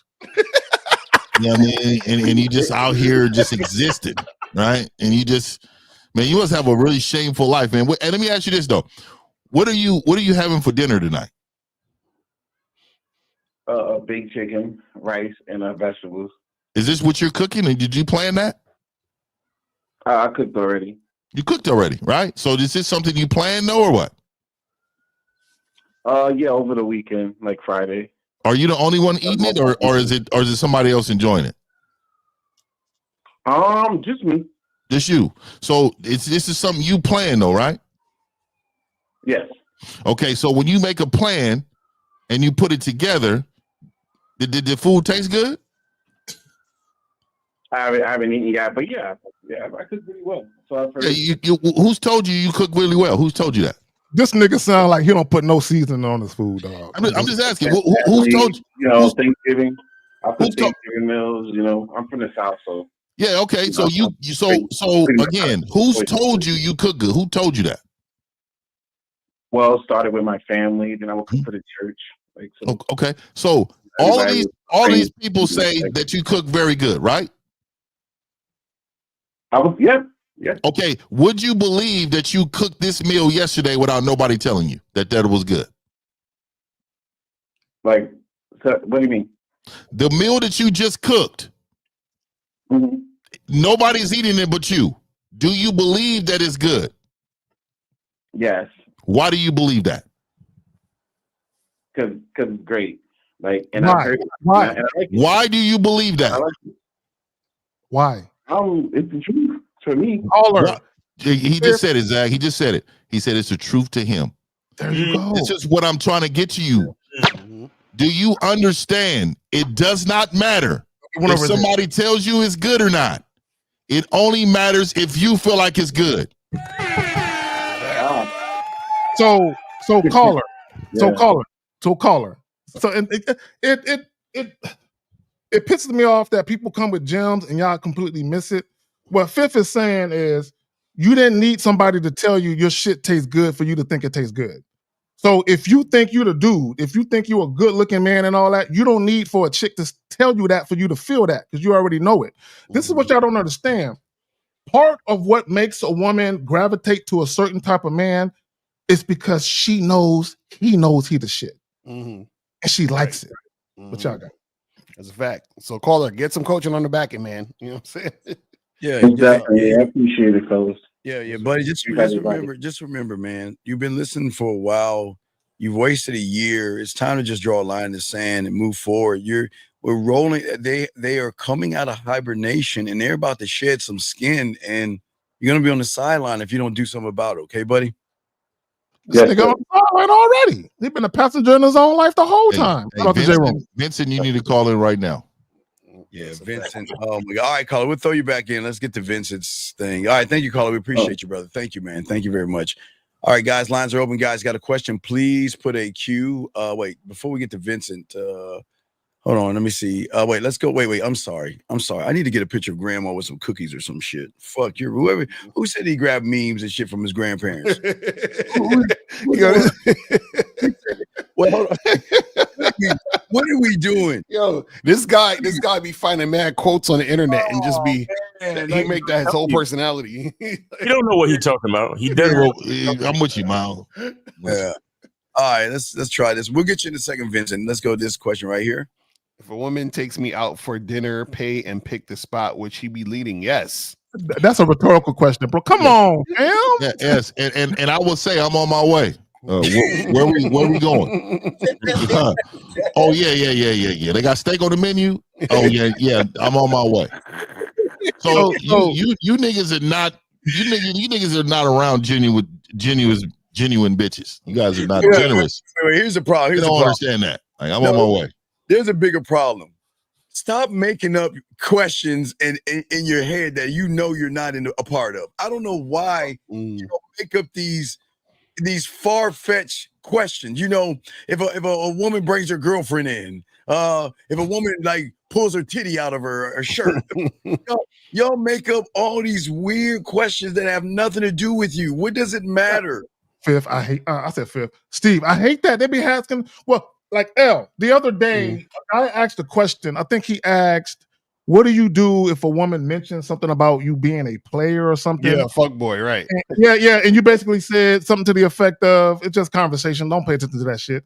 Because the woman already knows. That's why she's even mentioning it. Right. And then the guy, he doubled down and said, no, what do you say? As if he's the type of nigga where chicks are going to ask, so are you a player? Like, right. So he's almost like he's asking that question just in case I'm ever confronted with this situation. How do I handle it? Bro, no woman is ever going to accuse you of being a player. Yeah, man. And I'm going to tell you, Vincent, you need to take that purse off in that picture. Oh, my God. I didn't see the photo. Oh, my. Wait. Purse off. Lucario, real quick. Go ahead. I got to give him my back. Give him my back. What do we? Wait a second, Vincent. Nigga, that's his pocketbook in there too, nigga. He got the pocketbook where he keep chains with the zipper in it.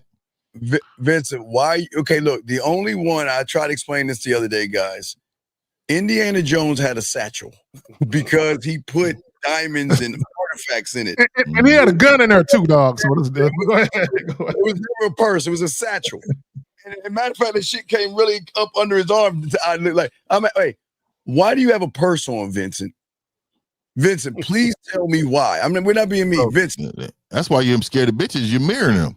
What do we do? When that nigga walked, that shit, it bounced off his hip and shit when he walked. It just bounced off his hip. No, I ain't got no hips, nigga. I got a waist. Fuck that. Fuck that. I don't know why niggas be saying, my hip is hurting, nigga. What? Hips is for bitches. I have a waist, nigga. That's why I said hip. That's why I said it bounced off his hip and shit. That's why he said that. I ain't got no weight. I got no weight. I got a fucking waist, nigga. I ain't got no hips, nigga. Yo, Vincent, call in, man. Hips hurt. Crazy. What you mean, nigga? Your hips hurt. Oh, nigga, I got to get hip replacement. What you mean? Waist replacement, nigga? Yeah. Vincent, can you please answer that question, he said it's not a purse. It hold my gun. Nigga, you ain't got no gun. Well, you know what? You know what? Hey, you need to call in immediately because you know why, dog? When niggas is scared of women and rejection, you really out here scared of life, nigga. You need to call in immediately, dog. Carrying a gun. He hold his gun with the pinky out. That's what he was doing. Yeah, for real. He showed this. He showed niggas like this too. He showed niggas like this, man. He showed. Yeah, that nigga got a pearl head at 22. I have this for protection. That nigga shit go pow pow. You know what I'm saying? Pew pew. Pew pew. Pew pew. Come on, Vincent, stop, man. Come on. Motherfuckers is hilarious. About hold my gun. Oh shit! Nigga, if a dude pull a gun out of a purse, I'm not scared. I'm gonna point to him. Put it down. And we go. I'm sorry. You're right. He's gonna hold his chest like this. You're right. Like that defeats the whole purpose. You can't scare a nigga with a gun if the gun came out the purse. I'm sorry. It's not for real, dog. Come on, dog. What is this? He be looking for the gun. You know when chicks ain't no way in hell, bro. You know when chicks be looking for they fucking they lipstick and shit. The nigga be like, hold, let me find my gun in here. He's rummaging through his purse. And while he's looking for it, chapstick didn't fall out. Hand sanitizer didn't fall out. No, the chapstick didn't. Hey, Zach, the chapstick didn't fall out.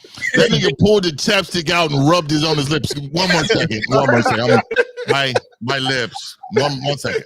I you know, all this talking and makes my lips chapped. Nigga pulling out bottled waters and shit, or sitting on the table, still reaching in his bag and shit. He got the small little bottles. He got the small little kid bottles of water. What the fuck's in there, nigga? He got a whole dedicated strap across his whole entire chest. Nigga, the whole nigga his wallet.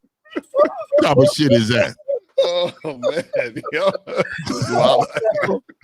This nigga's gonna be the new thing. Niggas gonna be walking around with guns in their purses. Oh man, this nigga got face moisturizer and shit. Yeah, there's nothing masculine about having a strap on your purse. Steve, don't make me go in my purse. Oh my God! Hey! He said chapstick. No, I think it's lip gloss. It's lip balm, nigga. Yeah, strawberry flavor. And nigga, if you walk by a nigga and smell that nigga lips, that's a problem. That's a problem, nigga. What is that scent? Why does that smell like? Nigga, you got strawberry on? Oh, nigga, it's my chap. That nigga smell like apricot, dog. Like what's going on? Don't make me go to the purse, nigga. Don't make me go to the purse, nigga. Hey, nigga. I'm a Carmex nigga, man. Nigga, I rub my lips very because you can't put chapstick on, nigga. In front of niggas, man, like you like this. Nah, nigga, I'm a Carmex nigga. Nigga. And I go like this when you go like this, you know, the wiping in, you got to go like this with niggas around.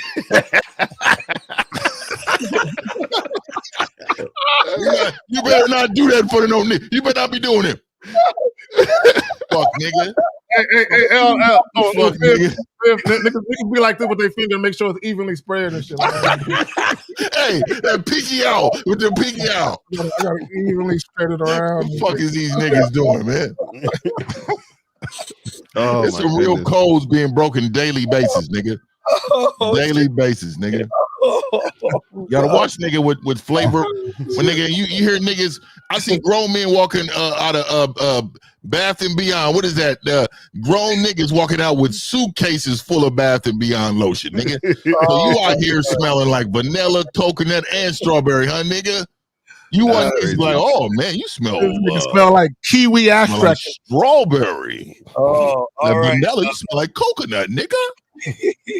All right, the dog, that dog TV says, have any of you ever done infield coaching, like where you take one of your students and talk to women, or is it more of a PUA? It's called the Game Kings, nigga. They did it in Vegas. In Vegas, right. Yes, exactly. Right. We did that in Vegas. We did that in Vegas. Yep. Yeah, you guys gotta pay for that, but we don't call that infield shit. You know what I'm saying? It wasn't infield and it wasn't pickup artistry. It was just going out and meeting. Right. It was working on social skill in a real way. Mm-hmm. That was a PFP event in Vegas. So yes, sir.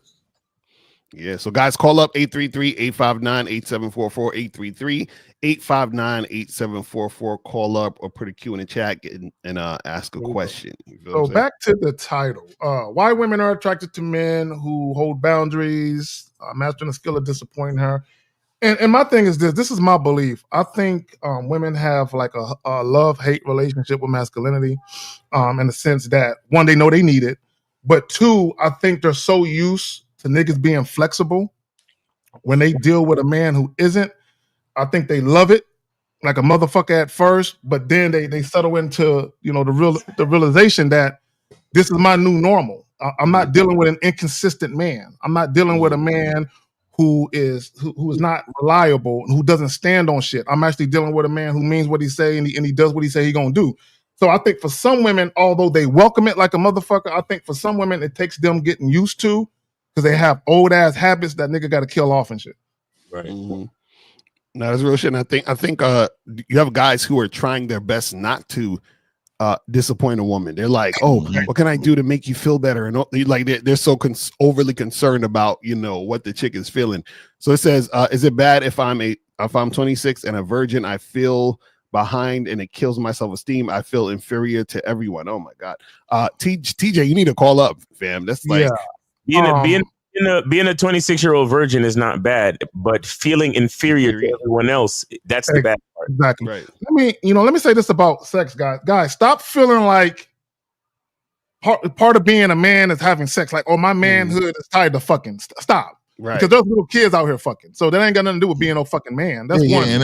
And I think I think you're looking at it wrong. I think you're looking at society standards for you, and you're not looking at your own, man. You definitely need some coaching, man. And to be honest with you, man, I want to know why you're a virgin if you actually want to have sex. Yeah. That's if you don't want to be a virgin, why are you? Yeah. That's a huge. If you want to be a virgin, there's nothing wrong with being a virgin. But I wouldn't wear that on your sleeve either. Like, that's not all. I'm a virgin, so. Man, that's something that's going on. This nigga didn't superimpose his face on Tupac's picture. Y'all niggas is funny. Y'all niggas is hilarious. Did he do that for real? I don't like a screen name. That shit's weird. The way you put thing like that. Oh yeah, you're right. I didn't even notice that. Doing my thing. That's what it means right there. Right. They stick their tongue out. Doing my thing. Why he's putting lip gloss and shit. Yeah. You're a lip gloss nigga. It's 3 weeks too fast to get into a relationship. Come on, man. That's he's trolling. He's trolling. 3 months is too fast, nigga. Right. He's trolling, man. Yeah, I gotta call up, man. So again, why women are attracted to men who hold boundaries. And I said this is what guys got to understand. Men who are extremely confident, men who basically command respect, these things are foreign to most women, because women typically don't run into men who possess certain traits, guys. And if y'all pay attention to the callers, all these guys have something in common. They're afraid. Okay, none of them like who they are for the most part. They don't like who they are. And in some cases, they flat out don't know who they are, right? And everything for them is about women. It's about, how can I get this woman? How can I convince her to like me? And my thing is, if you are actually the type of guy that has value, there's no convincing that's required. But y'all got it. Here's the question. So does the disappointment create scarcity in her mind, which he finds attractive? No. I mean, but why y'all worried about what it causes or not? Like niggas been trying to analyze shit too much. Like, come on, bro. Well, because in his mind, again, they're trying to cheat the game. They're thinking, okay, well, I'm going to pretend to be this thing, make her disappoint me, so she'll be attracted to me, then she'll sleep with me. Right. Exactly. Yeah, the disappointment, guys, is this simple. The disappointment comes from a woman not being able to get her way with you. Bottom line. That's basically the whole shit of it, is she can't get her way. And if she wants to deal with you, she has to deal with you on her terms. On your terms, rather. Right? So the disappointment is that you're going to tell her no. I think, L, you said it. Right? You're dealing with multiple chicks. She wants to come by and see you. No. Right? Or she's on her way out the door because you didn't fuck her good. Right? And she kind of wobbly and she wants to sit down and lay down. And you tell her she got to go home. She can't spend the night. So she's going to be disappointed. Well, and also, like I was saying before, the disappointment comes in at is, where am I going to go? Okay, so when a woman is disappointed in the average guy, they're gone. But when she gets disappointed in, I can't get my way, I can't do this, and who does he think he is? Where do you go? I mean, again, how does she leave the person? And I think a great man named Mr. Lucario, some in ABDC or some long time ago, many moons ago, on top of a mountain, he was talking about how hard it is to get rid of a woman. The disappointment is, I want to leave, but there's no, he's not giving me a reason to leave. I want to go. I want to give me a reason why, and they get disappointed at the fact that there's no answer to leaving. No, that's real shit. And so a lot of you guys got to get out of the the mindset of, because this is what y'all do. Like Steve was saying, it's like, y'all want to figure things out to try to fuck women. So you'll say, oh, so this is what this means. Okay, so I'll try that and then see if she'll fuck me. That's not the point of what we're talking about. You see what I'm saying? Everything we're talking about is coming from the standpoint of you being a man, you doing things on your terms, and then as a result, that's what makes you attractive. You see what I'm saying? Does the act of talking to a woman include talking at her or what? And I've seen his name before. So what? guys, y'all ask these questions like y'all are fucking new here. Nigga, I seen your name before. You know the difference between when Steve and L talk about talking to a woman versus talking at? Right. What is he talking about? Like, that's what I'm saying, bro. These niggas. Call in. Guys, call in 833-859-8744. Please don't wait till the end of the show because ain't nobody sticking around for that. Call in now. Call in now. We got about 20 minutes left. Make sure you guys call in 833-859-8744. Go ahead and call in, guys. It's a free call, by the way. Right. It's a free call. So all of y'all freeloading ass niggas, y'all have no fucking excuses. It's a free call. Y'all have to donate. Y'all don't have to donate. It's free. Yeah. Yo, man, look, guys, we ask you a question. Can y'all ask a real grown man? Like, I really want to know this type of question because it can help me question. K, you what did you just say? That too much? Yes. Oh, the grown man part of it? My bad. All right. You telling them to ask a grown man question. If there was actually grown men, they wouldn't need us.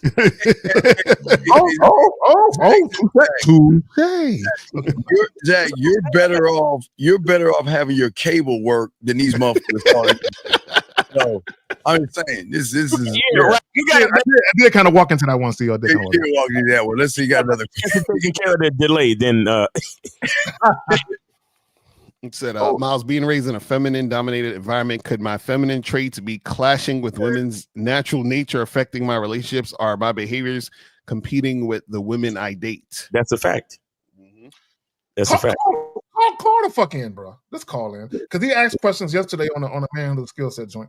Oh, yeah. Bro, call. That's two shows you could have called in on. And yeah, Thado, you need coaching and you need somebody to walk you through all of that feminine bullshit. Like, and so you can recognize it and realize, where you can make some improvements. That's a fact. And let me say this. Everything is a choice. Life is a series of choices. I don't give a fuck if you was raised by nuns, if you grew up on the street, if you didn't have your mom or you guys, when things are happening to you, there are certain times when things don't feel right. Like, I don't like this feeling. I don't like that, right? The problem with you guys is y'all don't abruptly say, that shit ain't gonna happen no more. I don't give a fuck if it's the right thing or the wrong thing. I don't fucking like it, right? So you guys, because quote unquote society or your female dominated upbringing, well, they said, bro, if someone says something that goes against my intuition, fuck what they said. I'm going with my intuition. Facts. That's and that's what I wanted to talk about a little bit earlier because I think Kay, you was talking about it when you mentioned bringing a woman kicking and screaming, right? And she will kick and she will scream and she will try to take you off your game. She will try to make you change your mind. She will try to manipulate shit and try to inject her agenda. Again, this is why as men, the stuff we talk about is so important as far as consistency, as far as a masculine identity, knowing who you are, knowing the reason why you're doing things. It's very important for you to have faith in your decisions, have faith in your preference, have faith in your plan, because it's not necessarily for the woman to see and understand. You understand? But if you're the type of guy that you're trying to appease the woman and you're trying to make her comfortable, you'll be the same type of nigga to be so flexible that you will switch up your plan and change shit just to try to make the woman comfortable because you're afraid you might lose her. And then it fucks up the entire plan for you and the whole family. You get what I'm saying? So you got to be careful with that. Just Living in the Matrix says, my girl lies to me because she's scared of what I'll do if she says the truth. How can I change this bad habit of hers? That's not her fault. It's your fault. You need some medical help, dog. I'm dead serious. I don't tell people to do therapy. But you need to go to therapy because it sounds like you're an abusive person. It sounds like something's really off and broken with you. And I really hope that you can find your parents and get some help immediately. I'm dead serious. So this is what I would say, and this speaks volumes of the type of environment you created for your lady. Your woman should feel very, very confident and empowered to come to you honestly about anything that's on her mind. Right? You're supposed to cultivate that type of environment. So the moment, the fact that she feels like she can't tell you the truth, what that means is you probably have condemned her for being honest about something. Look, guys, when y'all get a woman who's honest with y'all in the very, very beginning, embrace that shit, right? Because what's going to happen if you don't, what she's going to realize, I can never be honest with him about that because he can't emotionally or mentally handle that. So you created that. This cannot be real, dog. This cannot be real.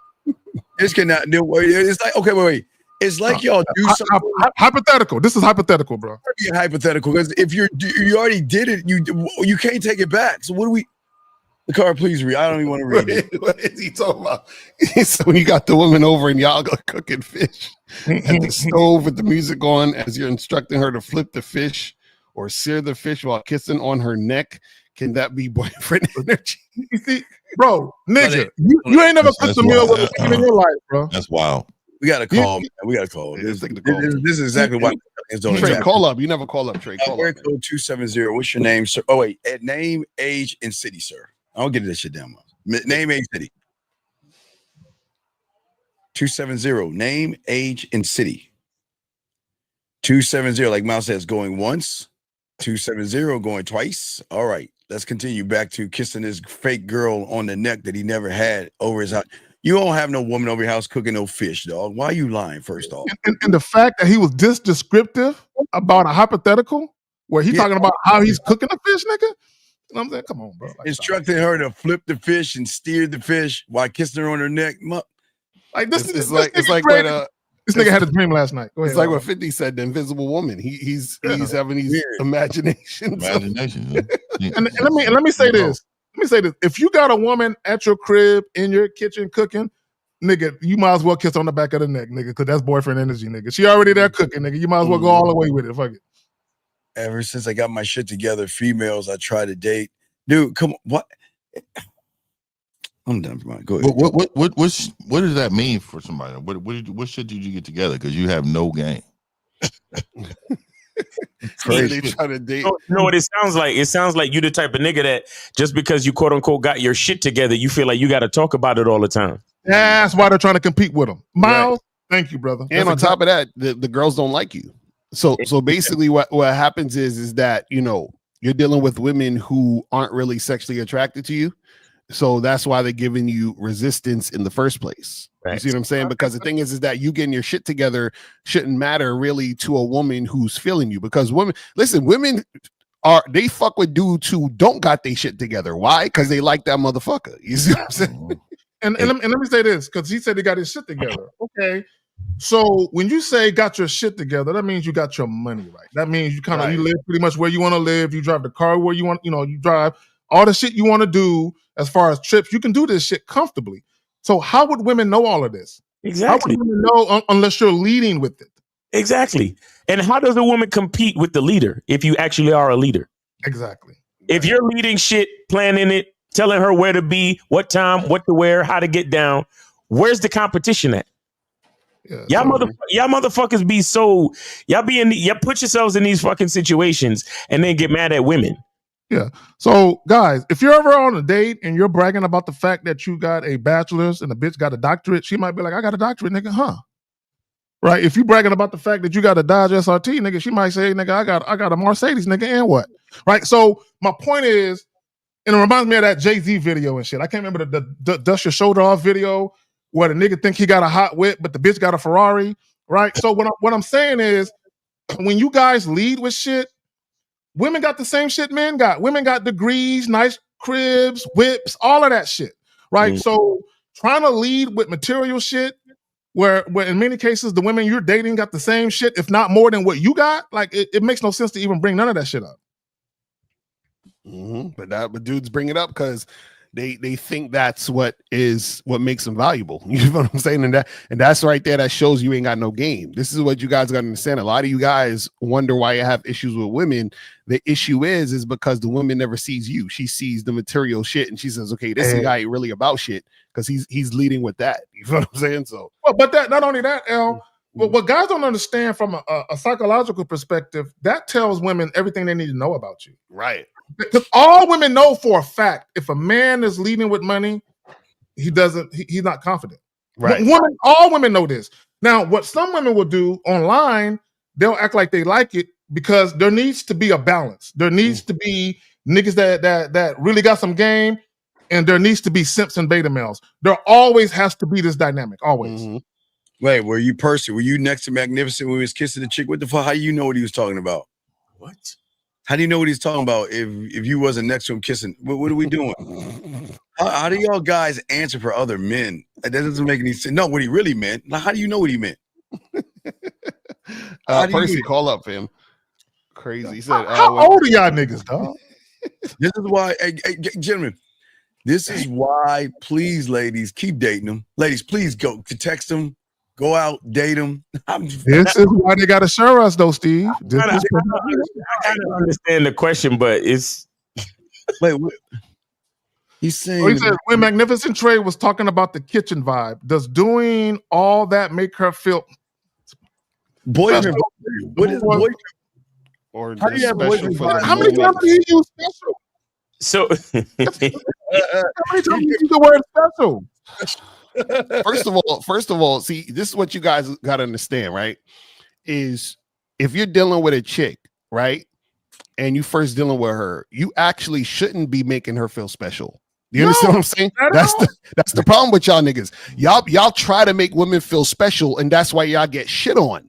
You see what I'm saying? A woman knows she's special when she's earned her spot. You understand? So the feeling of being special is from hard work she had to do to get that position in your life. You see what I'm saying? But y'all niggas make a chick you just met Tuesday feel special. It's crazy. Hey L, a woman knows she feels special when I let her spend the night for the first time after 10 months. She's like, this has never happened. I've never laid in this man's bed for more than 20, 30 minutes at a time. Damn. So she knows, innately, she knows this is how he must move. I have to prove myself. They need to know it's levels to this. And now when I get it, and then what women start to get is, I can tell by the level of investment that I've put into the situation and the time that has surpassed, that I'm getting more and more of him as time goes on, and as I do things that I'm supposed to. She knows it. That's a fact. So you guys, that's what we're trying to tell you guys, man. So you guys got to understand how this game works. Is that y'all? And again, this goes back to disappointing in a chick. Y'all are trying so hard to not disappoint her that y'all bring in drama and bullshit and a lot of nonsense into your situation because you're giving the woman too much too soon without her having to earn anything. You see what I'm saying? And the disappointment comes in because part of her wants to be in a certain position, but she knows that she can't be in that position until she works for that position while she's dealing with the man. She's like, damn, and this is the thing. This is the funny part, because a lot of guys, they say, man, my girl be tripping because of this and because of that. Or she jealous because of it, or she acting this way. A lot of times the reason why your girl, let's say, for example, you fucking with a chick and you want to fuck with other women, the reason why your girl be tripping is because she know when y'all first met, you was giving her the world. So she's thinking, oh, he gonna meet another girl and just give her everything when he first meet her. And that's why she act funny style. I was watching this video a couple years back, and I'm surprised I never did a fucking joint about this, but it was a video clip, and the chick, she was complaining about her husband and about other married men. She was complaining about niggas spending their money on bitches and on strippers. Not one time did she mention sex. She was talking about money, to your point. And this is what women know. Women, when they meet some of you guys, because you guys give them the world, the reason why they feel some type of way because you're fucking a bitch, they don't care about the fact that you're actually having physical sex with them. They care about all the shit that you're giving them. Right. All the time, the dates. That's what pisses them off. They feel like, I've been here for 12 months and this bitch is getting this the first week? Right. Another hypothetical question. Says is that friends with benefits or fuck buddy wants exclusivity without a relationship, and it's offering things like dinner. If I agree, why would she say this, and how can I handle it? Yeah, hypothetical. This ain't happening to him. This ain't happening. He tried to present it like it was something, but it's not. He just, because they keep mentioning food. Have y'all noticed these niggas keep mentioning dinners and food, and bitches ain't cooking for you niggas? There's no woman offering you a dinner, dog. They're not offering. Man, and you know how we could tell he lying? Let's teach y'all some game. Let me teach y'all how your language exposes you, right? The fact that you said, how can I handle it? If you don't know how to handle it, then you can't be the same guy that the woman's giving dinners to and trying to do all this shit with. That's what we try to get you guys to understand. That's like me. If I said, hey guys, man, I've been working at McDonald's for a long time and they pay me like, $15 an hour and I'm trying to buy this fucking Lamborghini. Like, how do I, which color do you think I should get with the Lamborghini? It's like, nigga, you can't afford it. You understand? You just told me you work at McDonald's. Right. So the fuck you told me? You know what I'm saying? Like, your language shows us that you are lying about the shit you're talking about.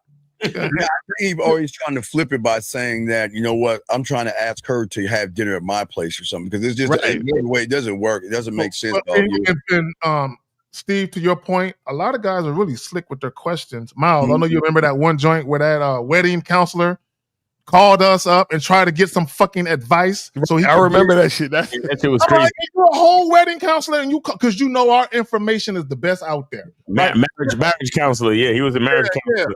Yeah. You got to call it like 4 fucking days in a row. I'm like, area code 401. What's your name, city, and state? Wait, no, name, city, and age. Name, city, and age, please. 401 going once, 401 going twice, 401. All right. What is wrong with your phone? Yeah, what's going on? Let's get to this question right here.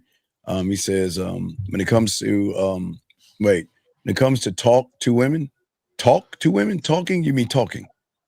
Hold on, let me grab this call. Okay, 401, last time. If you don't answer, I'm going to hang the phone up. Last time, 401, going once, 401, going twice. Next time you call, we're going to block you. Last time. All right, we're going to block you. Do not call back. Okay, so now, he's asking this question right here. Example. Don't statement I hear you all say do statements besides questions. Okay, here we go. Okay, all right. He says when it comes to talking to women, okay, we can't give you an example of how to be yourself. I don't know why you guys think that, okay, if Lucario or Miles, Fifth or Zag or myself gave you something, as soon as you say it and wow the woman and woo the woman, then you're going to run back to us and say, well, what do I say next? I mean, wow, now she's intrigued. What do I say next? And that's all you're going to do. So let me say this, because a lot of times you guys, y'all look for like verbatim. And y'all think that, guys, you cannot walk up on a woman who doesn't want you and say some fly shit and she can be like, you know what? When I saw you coming, you was an ugly motherfucker, but you said that shit, my pussy's yours. Like, no, it don't work that. Come on, this is not TV. Let me say this real quick about his question. Guys, a statement can be something as simple as you telling a woman why you're in her face. Right. Tell her why you're there. That's it. Yeah, and I got a whole program on my memberships called The Gauntlet, man. It goes over that, man. Like, showing you how to do it from your own personality.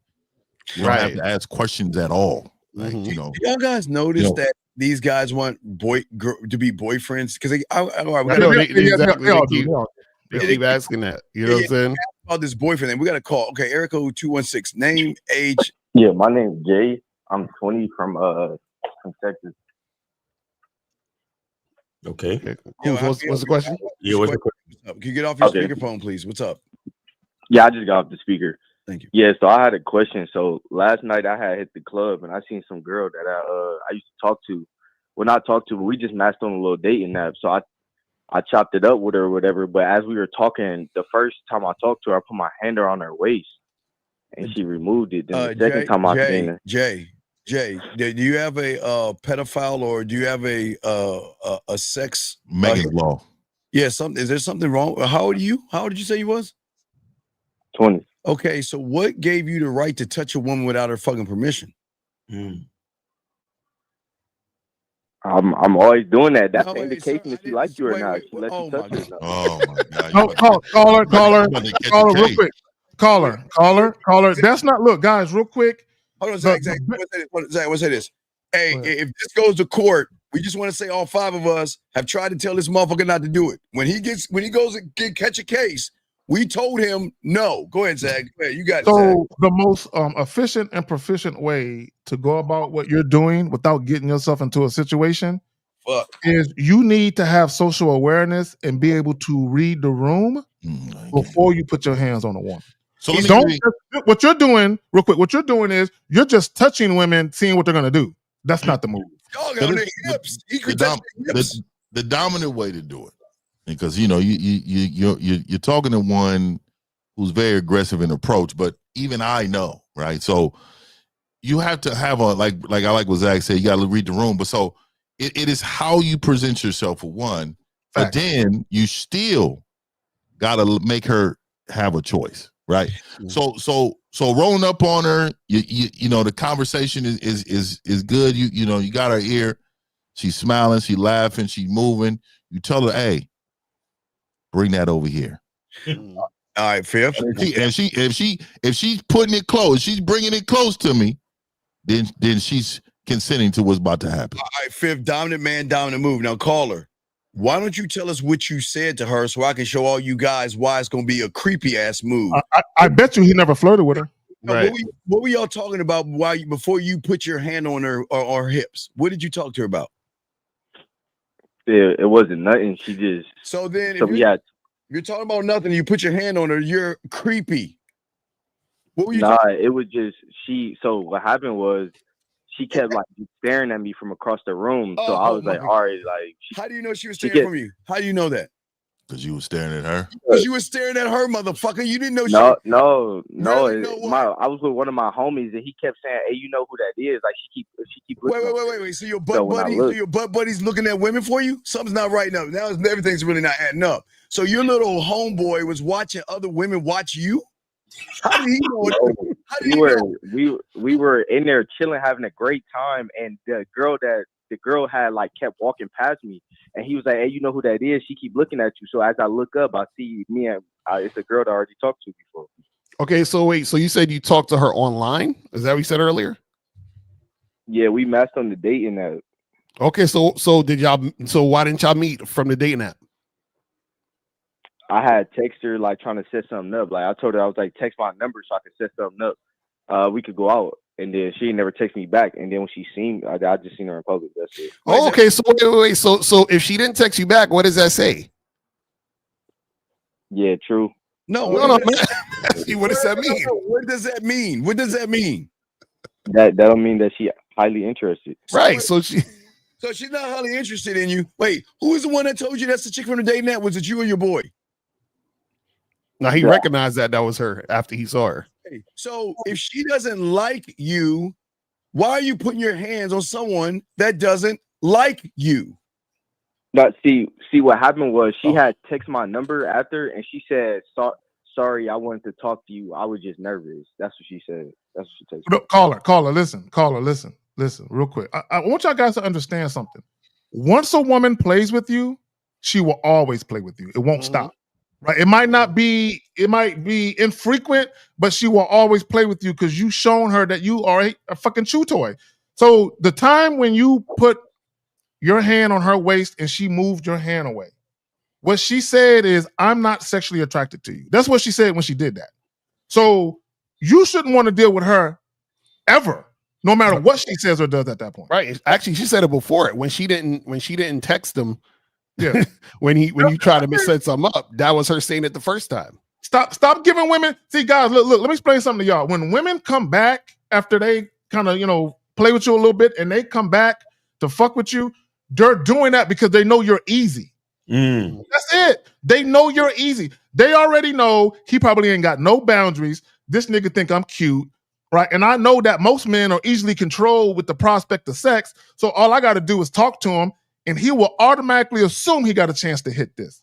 And you probably did, which is why you started fucking with her again. So, caller, when she texted you, "Oh, I'm sorry, I wanted to talk to you, I was just nervous," how did that make you feel? It made me feel no way. I didn't reply. I was just like, "That's it." That's rhetorical. Yeah, wait. So wait, caller. When did she text you this? Well, so after we left the club, I see on my way walking to the car, I seen her. So I said something to her, and as I'm talking to her, this what threw me off. She said, "Why are you so close?" As soon as she said that, I just turned again. Caller, I asked you, when did she text you that she said she was nervous? When did that text happen? Oh, that was after I left. After you left where? The club? Yeah, after. So wait, after she removed your hand and also said, "Why are you so close?" She texted you and said she was nervous? Yeah. That's what she texted me after everything that happened. So after she told you why are you so close? Yeah. So basically, this is the stream of events. I'm gonna tell you. So he matched with her on a dating app. He told her to hit him up. She didn't hit him up. Then he saw her in the club. He put his hand on her. She removed the hand. He walked her to the car or whatever the fuck it was, and she's like, "Why are you so close to me?" Then she texted him and was like, "Oh, sorry, I was nervous." Is that correct, caller? Yeah, the only thing that didn't happen was I didn't walk her to the car. I was just on my way to the car. It doesn't matter. It doesn't relevant. Yeah, that part don't matter. But what we're saying is Zach, and you was right. Do you see how she played with him the whole time? She's playing with you. and you know what she's doing, caller? She's treating you like a human fucking yo-yo. Right. She's like, I'm gonna make him feel like he ain't shit. And then I'm gonna tell him, oops, my bad. I don't know why I did that. And because he's a lowly fucking man, he's gonna buy it. Because I'm used to doing this to niggas who ain't shit. And he ain't no different. But what is the question that he's asking? What's your question? Yeah, what's your question, caller? No, so my question was like in a situation like that, when a woman is moving that funny or acting that type of way, and my reaction, like how am I supposed to react? Like, is that right? Just to walk away, correct? Like, yes. What caller? What other reaction do you look, guys? And see, I know what it is, caller. You probably feel like giving her a piece of your mind, don't you? No, I never text her back when she texted me. Okay, no. Okay, guys, look. When a woman does something goofy, whether it's face to face or over the phone or on these dating apps y'all are on, don't respond. Just move on. Wait. And if you see her in public, don't say nothing to her. Now, if she comes up to you and just says hi, don't be a sour bitch. You know what I'm saying? But like, what up, girl? But don't socialize with her. Don't conversate with her. Wait. Let me get this straight. So she ghosts your ass, and then you want to talk to her. She apologizes to you, and you don't want to talk to her. Nah. No. She showed you she wasn't interested in you, and you wanted to talk to her. You know, she showed no interest in you. You want to talk to her, and then when she tried to show you this mythical interest, now you don't want to talk to her. No. Okay, this is where I got it wrong. Yeah, I should never approach her, but I also agree with choosing signals don't matter because I've seen multiple women look at me, and when I approached, they was like, "Nah, I'm good." How do you know they're looking at you if you're the one you're looking at them? I got a strange question, caller. Oh my god! Do your homeboy get bitches? Hell no. Yeah, we both got bitches in the club. Oh, you both got bitches. So y'all are a group. Y'all are two groups. Y'all are a group that just get multiple bitches. Is that what you're saying? Most definitely last night had multiple girls. Okay, so we're talking about having sex, not women talking to you, dog. So you're calling in. Have you asked your homie this question? Asked the question about what happened last night. Yeah, when did you call him and talk to him like, hey man, I got a question for you, man. You know, I just linked up with that, you know, I'm not linked up, but I talked to that girl on the dating app and this would happen. Did you call him and tell him all this? Nah, the homie that I was with, we was with each other last night. I know, but why didn't you why didn't you debrief with him about the situation? There you go. Nah, we chopped it up. We was just like, all right, it's whatever. You see, this is what I'm saying, right? But you call us because you know the advice that we're going to give you is not only going to recognize the problem, but help you solve the problem, correct? I mean, it ain't no different than what I was already thinking. No. Don't do that, man. This is when you fall off the horse. I ain't tripping for real. So yeah, you are. So let me tell you how she got you. She got you.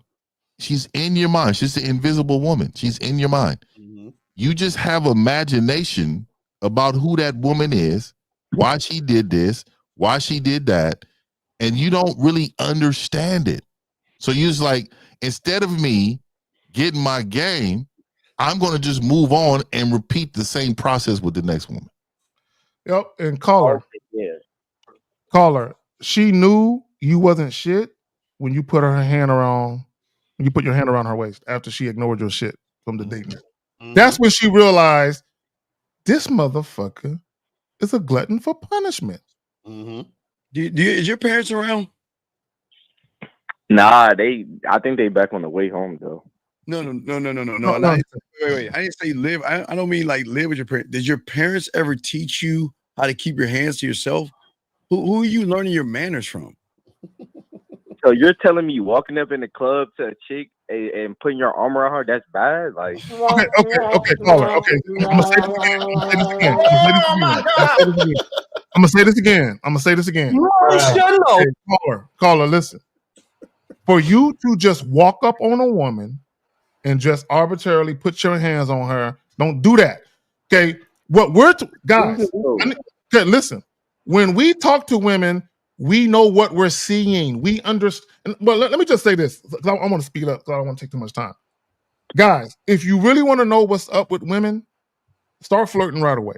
As soon as you introduce, right away, start the flirting process. Come with that sexual energy. When I say come with sexual energy, you don't have to be X-rated with your words, but a woman should know what it is. So once you come with that flirtatious energy, a woman who isn't feeling you, she's going to show you that she ain't feeling it. A woman who is feeling it, she's going to engage. So you should already know from that interaction which women to proceed with and which women to abort. It's not hard.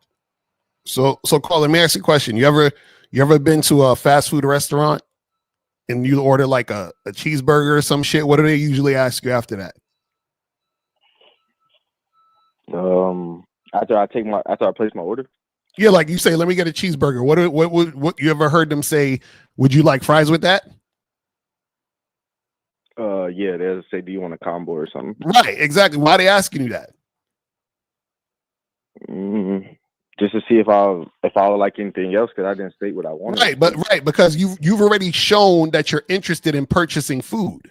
You see what I'm saying? So they do an add-on. Same thing if you go to a clothing store. You might go to a store and buy and pick up a shirt off the rack, and you go to the person and say, hey, how much for this shirt? And they'd be like, oh, it's $20, but there's some socks that go good with this shirt. You should get these socks or these shoes or whatever. It's an add-on. So what we're saying is that they're showing initial interest, so you add on.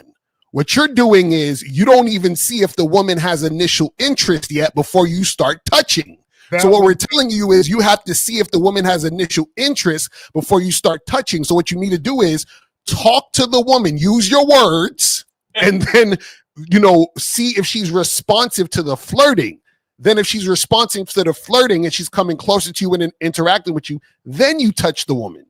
Shout out to all my clients, because caller, there is a very particular way that I do this, right? And I'm not going to divulge that right now, but there's a way where you can walk up on a woman, introduce yourself, and you can find out rather quickly. I'm talking about in a matter of like a minute or less. You know what I'm saying? Whether or not touching her is something that's even remotely the thing to do in that moment. But that's something that I do on the back end. Just letting you know. Call, is it okay for a guy to walk up to you that likes guys and grab you without your permission? Is that okay? All right. What are we talking about? We were talking about. You just said it's okay for you to do it. So can anybody do it to you? No, I'm walking up on bitches. I'm not walking up on no dudes. So let me tell you the consequences behind that, right? So if you walked up on her and you put your arm around her, and you got a straight silverback behind you, thinking like, bro, what is you doing out here?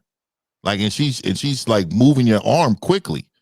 Like that's gonna trigger some man in there to bang on you, sir, without asking questions.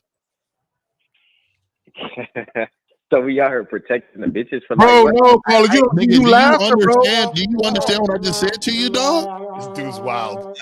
So you're telling me I'm gonna get pounded on in the club because I grabbed the girl and she moved my hand? Caller, if you're in the club and you go up and touch a woman, her boyfriend could be standing right next to her. Or her brother. Right. That's what we trying to tell you, nigga. No. See, okay. Caller, listen. Caller, listen. Caller, listen, brother. Listen. Caller, I mean, listen real quick, because I need you, because you missed what 50 said. It's not about you touching a woman. It's about her removing your hand abruptly and people witnessing that. Yep. They're gonna think, "Oh, what the fuck you doing, nigga?" Right. So what I'm saying is, no one is telling you to be afraid. What we're telling you to be is aware. Okay. Why? Yeah, I understand. No, you don't. No, you don't. Because you still. How long you been listening to us for? How long you been listening to us for? Shit, not often. See, this is why. Okay. What state are you in, Carl? What state he said he was in? I'm on Texas and shit, to Houston, Texas. Oh, dang, he in your area, Steve. Goddamn. No. And He said Houston. He didn't say nothing about San Antonio. He said Houston. Hey, caller, have you ever seen World Star Hip Hop the on social media? Have you ever seen it before? Yeah, I'm aware of it. Okay, so have you seen how many emotional men that actually on that thing, like beating each other up, stomping somebody out for like literally no reason? Have you seen that? Yeah, I've seen fights. These men exist everywhere. They're everywhere. You know, I'm gonna tell you right now, I got a cousin. He's about 6'5", 220. This dude's do martial arts and stuff. This dude is so sensitive on whatever you tell him. Like, he is so emotional. He be so ready to scrap. I'm just saying to you, there are too many men out there that's unstable that will do things to you because they believe you did something to somebody else, without a doubt in my mind. So you, as a man, you have to move in a way to avoid confrontation, because the outcome of violence in our community is death. Do you understand that? It's real shit. Yes, sir. All right. I understand that. All right, so we'll throw your weird ass in, man. Get some help. Don't do that out here in the Bay and LA or nothing. These are some gangsters out here, dog. Some true real life gangsters. And some of them broads be gang banging. Some of these broads be doing shit for these niggas. And they see that, oh, they pistol beating you in the club, dog. They gonna try to kill you up in here, dog. I done seen too many dudes get drugged out of the club for really just being too thirsty. When they get a little liquor in them, they get behind a girl on the dance floor or something, and they stomping you out. That's a fact. All right, well, guys, we're gonna go ahead and wrap this up. Well, I don't know. Do you want to answer? That way, we got this guy saying this question right here.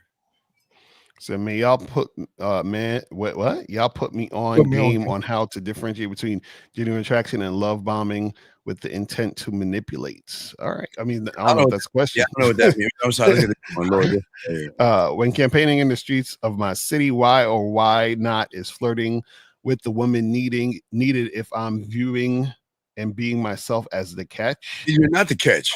Oh my God, guys. Ask it. Okay, guys. Oh, God, man, y'all. Because he's talking about why I got to flirt. Okay, guys. Let me just say this real quick, right? There are going to be times where you might be somewhere, and there might be a woman interested in you, and she just is looking at you, and she's interested on like genuine interest, right? Where she come up to you and she might say, "Ooh, I like guys who are quiet. That's so sexy." And you're like, "Girl, come here, talk to me real quick." Right, and you just make something happen. So it's not about flirting or not flirting. What it's really about is you identifying women who actually want to fuck with you sexually from those who don't. Right. That's it. Yeah. So you're in a catch. You're not a catch if you got to ask the question. Let me see. Oh, no, get to this last one. Here you go, Lucas. Guys, about to wrap it up. Here we go. Last question. My girlfriend has a child from previous relationship. The father is very disrespectful to her and curses at her. Should I talk to him and stick up for her? No. She never asked me to stick up for her. No, don't do that. Look, bro, let me tell you something real quick. I watched this show where the guy's new boyfriend, he got hit in the head with a claw hammer from the baby daddy. Because he tried to do what you do. Man, I don't like that nigga. Man, tell that nigga, man, I'm the new man of the house. that nigga overheard him talking to because he was dropping off the kid. He overheard that shit. Soon that nigga turned around, a claw hammer right there. Right? Because, guys, if a woman has drama with her man, don't fuck with her. Mm-hmm. Just leave her alone. Yeah, it's just like a woman on, you see, she's on any type of mental pills or anything like that. I wouldn't mess with her either, man. Any woman, a lot of these men talking about the wrong thing. They talking about, oh, don't mess with single women. I would advise you not to mess with mental women. Women on medication for shit. I mean, because they can decide to not take it, and then they're going to turn it into something they can't control, and you can't control. I don't give a fuck what type of gang you got. A bitch that is bipolar. Oh man, it's over. Listen. Yeah, It's over. I had a bipolar chick. I was just fucking. I couldn't fuck her no more. But here's the thing, Phil. There are videos right now on YouTube that are telling men, if you're gonna date single mothers, only date single mothers where they don't get along with the fathers, because that means they're not fucking, which is not true, by the way. I'm not gonna tell you how. It's a whole nother story. But anyway, no. If you're gonna deal with a woman who has a child or children and the father is around, you want them to have an excellent co-parenting relationship. Basically, you want it to be perfect. But the reason why you guys are afraid of that, because you think she's still fucking a nigga. That's why y'all are afraid of that shit. But y'all got it. Yeah, it's none of your business what they. It's none of your business. All these, stay out of those affairs. That's on them. That's their business. Right. Yeah. Don't. Yeah, and Lucas, man. Yeah, man. Have some confidence in yourself to know, man, that she got to qualify for you. And a woman in this position shouldn't qualify. She doesn't check that box for you, dog. Having her shit together. I need a bitch got in her life. Her life need to be peaceful. I'm not gonna come into a woman's life with it's chaotic, chaos and drama. I'm not with none of that. And I don't believe that the baby daddy just started being disrespectful. So you're trying to tell me 7 years everything was perfect, and then now he just started being disrespectful? He's knocking it down. He's knocking it down. Baby daddy is knocking it down. Or she went to the attorney general and said, "Can you raise the child support?" and it pissed that nigga off. Lucas is a truck driver, and I'm sure when that nigga goes on tour, baby daddy's over there. Yeah, they will go back. She's showing you the messages and voicemails, bro. Lucas, you gotta get the fuck out of there. She's dangerous. This chick is guys. Listen to me. This woman. She's basically trying to gear you up to be her attack dog. Yeah, she's trying to team you up. To fuck this nigga up. She really wants you to fight him. I'm telling you right now. Abort mission, nigga. Exit door number one, nigga. Get the fuck. Because I'm telling you, he setting himself up to be in a situation where he might have to do something, and that something he might have to do could ruin your fucking life. That's all. Yeah. And he gonna and that baby daddy in 7 years is whooping your ass. Hey, bro, it look like my nigga in the picture got about 30 seconds in him. Hey, real quick, Lucas. You're not whooping ass. Hold on real quick. Lucas, she don't gotta tell you to step in. Look, she's showing you the shit because she's trying to rile you up. She knows you're getting angry. That's the part of the plan, Phil. She's trying to test your masculinity. She's trying to see if you're really about that shit. If you really loved me, you would do something, Lucas. Not only that, if you do something illegal, real quick, if you do something illegal, she can say, "I never told him to do it. I just showed him." Lucas, just tell her to drop the taco plates off at the door, man. Bring me some carne asada tacos, bitch. Just drop it off at the door, bitch. It's over. Yeah. It's something that she trying to get rid of him, maybe, and she's gonna use you as a catalyst by building you up. What is that? Did they prime you? What do they do? What do women do to these guys to do off their lover so they can get away with it? They're doing that to you, dog. They prime. And this is why you have to have a program, because see, when you have a program, shit, you don't do. Listen, this is what's gonna happen. You got a program, right? Your chick gonna come to you with this. You just look at your program and be like, well, Section 2, Article 3 states that my program. I don't fuck with this bullshit. So I'm about to be out. So you know what I'm saying? Good luck to you. And let me ask you this. Like, why are you even we always tell y'all you shouldn't even meet the kids. Why is even your concern about the baby daddy? Like, bitch, we only fucking. Or the better question is, did she show you the messages she sent that made him send those messages? Guys, look, let me tell y'all something. Hold on. What did he say there? So basically, keep letting him disrespect her because, nigga, get the fuck out of here. You Captain Save-A-Hole? Bro. Did he say that?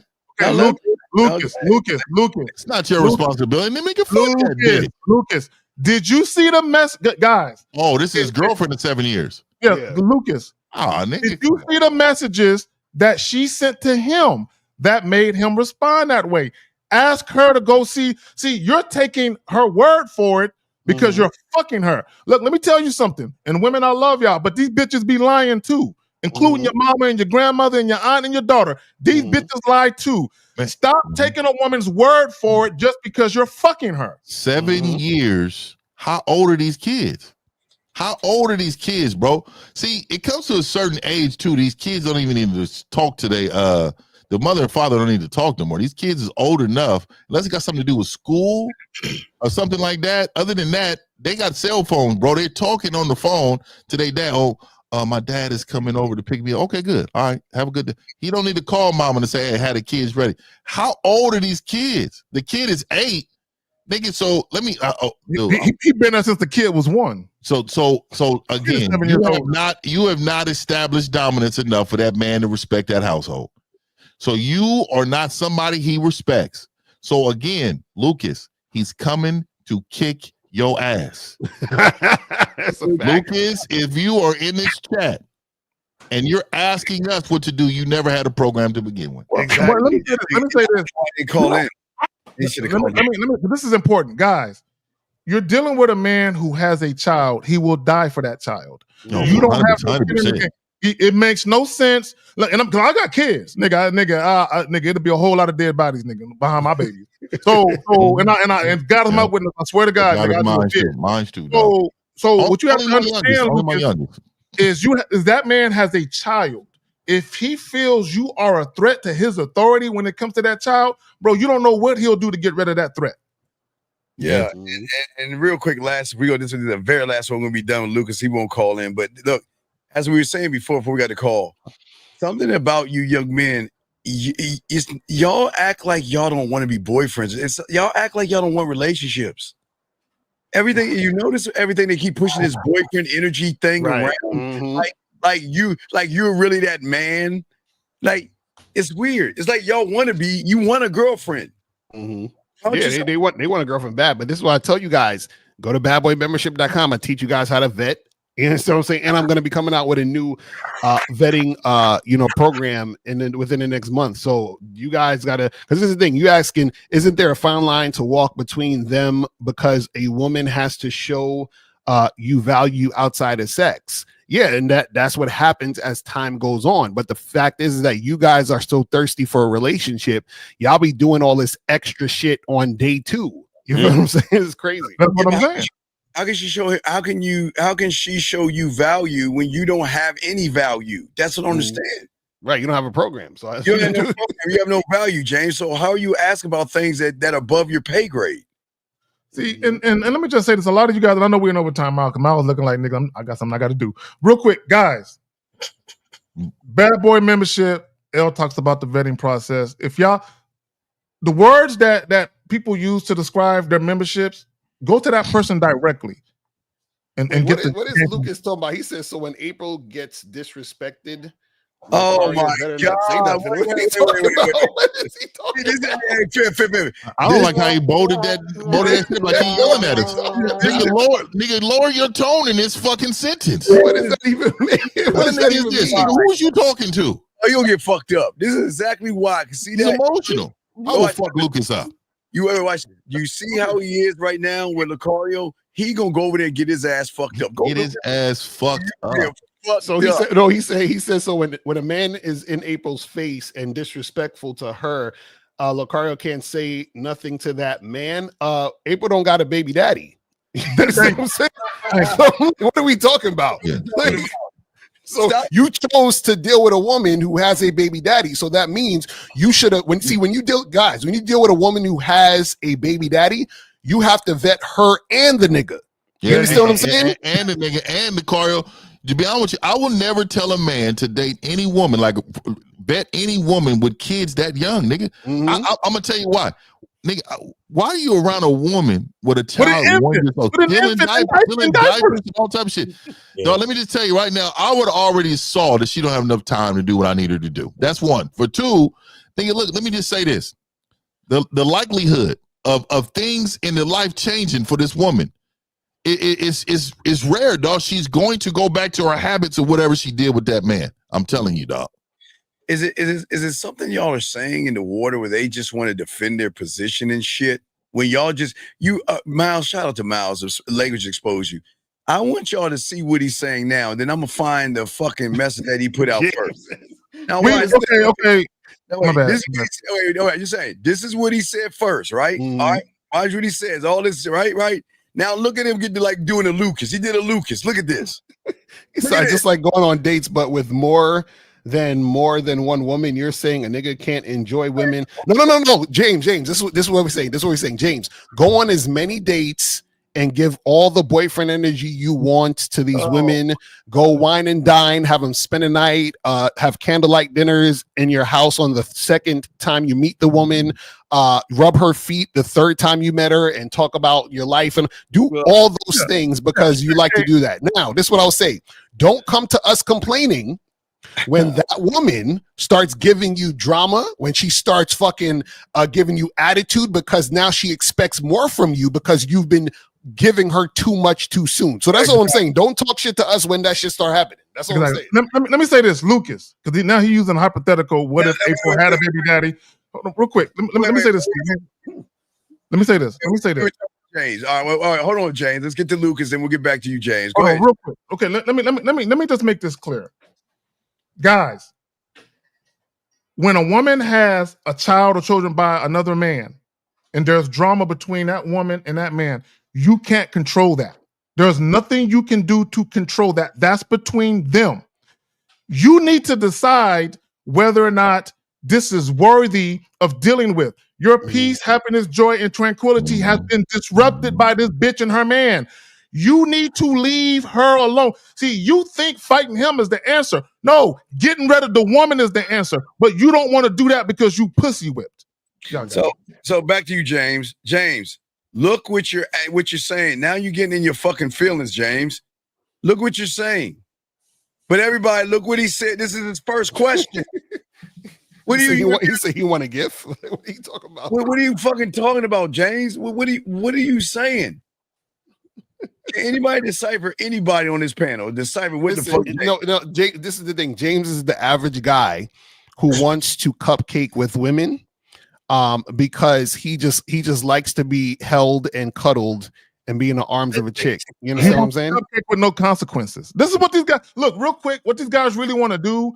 They want to do boyfriendy shit with chicks without the chick getting close to him. Exactly. Get close to him. Well, I told you I wasn't looking for no girlfriend, but you spent the night with me. But I told you. Come on, man. That's not the way it works. Right, because he's gonna do all that boyfriendy shit, and then she gonna call him up one day, and he gonna be like, "Oh, I'm busy. I got some shit to do," and then she gonna call him and be like, "Yo, why you acting like that?" And it's gonna be an argument, and you're like, "Yo, why you tripping? I told you I wasn't trying to do nothing serious, but your whole fucking energy is trying to be on some serious shit." That's What is up with these niggas? Why they can't call in?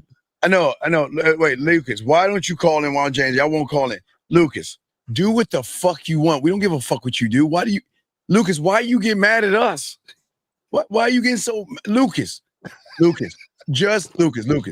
go do what you need to do. We don't give a fuck. Listen, Lucas, the thing is, this is what I don't believe. I don't believe that you didn't see the fucking red flags at the beginning. I think you wifed her up, or you got with her and you saw the bullshit and you kept it going. Now, let's just say, for sake of argument, this nigga was the perfect nigga. Y'all used to shake hands and shit and drink coffee, and y'all was cool, and he was cool with her, and everything was perfect. And now all of a sudden, this nigga start wilding out. Nigga, you got to be you got to understand something. Y'all can't be scared to leave. You understand? He's like, well, I have a business. Nigga, I don't give a fuck. If the shit is not beneficial to me, it's a wrap. Y'all so scared to leave, and then this will gonna happen. You're gonna stay and then complain if something crazy fucking happened. This is terrible. Or what he could do is tell that woman, yo, bitch, get your shit together with that nigga, or I'm done with you. Exactly. Call that nigga and make up right now. Right. I told y'all they was boyfriend shit, dog. Hey, James, why are you asking us a question if you want to do that bitch ass shit? I don't. What is the purpose of asking us questions? I don't understand. Why are you and Lucas asking a question, and then you get a man answer, and because you a feminine ass woman, you getting all your pussified feelings? Fuck you. Why you acting like a fucking bitch? Both you motherfuckers. You can't. Okay, James Brandon, you can't balance that. This is what you guys don't understand. See, and I already knew. See, when I said it, I already knew what you niggas want to do. Y'all want to act like boyfriends without the responsibility and obligation of one. Exactly. And then when a woman catch feelings, you want to get mad at her. Like, I already told her what it is. No, nigga, women pay attention to your actions, not your words. Your words are meaningless when the actions don't match. So he said, I'm trying to balance it. Guys, once you introduce non-sexual intimacy to a woman and she likes it, if you can't consistently provide it, it's over. It's a wrap for you. It's almost no different than the niggas that love to fuck raw without the responsibility of possibly having kids. Right, exactly. Like, he said, we got 2 laundromats together. Why do I got to leave? Just because she swears he's listen. Lucas, do what you want, fam. Can we do this? If these niggas don't fucking call in, can we just stop this, please? Right. Yeah. Let's go and shut this shit down. We got shit we got to do. All right. We out. We'll see y'all guys next Sunday. I don't give that much of a fuck about these niggas, man. Like let's be. I want to help them, but if you can't even call in, like, what the fuck? Like, come on, man. Yeah. Hey, Tampax. Remember, Al 7 guys. Al 7 is the Tampax. All right, man. We see y'all next Sunday, man. We out, man. We out.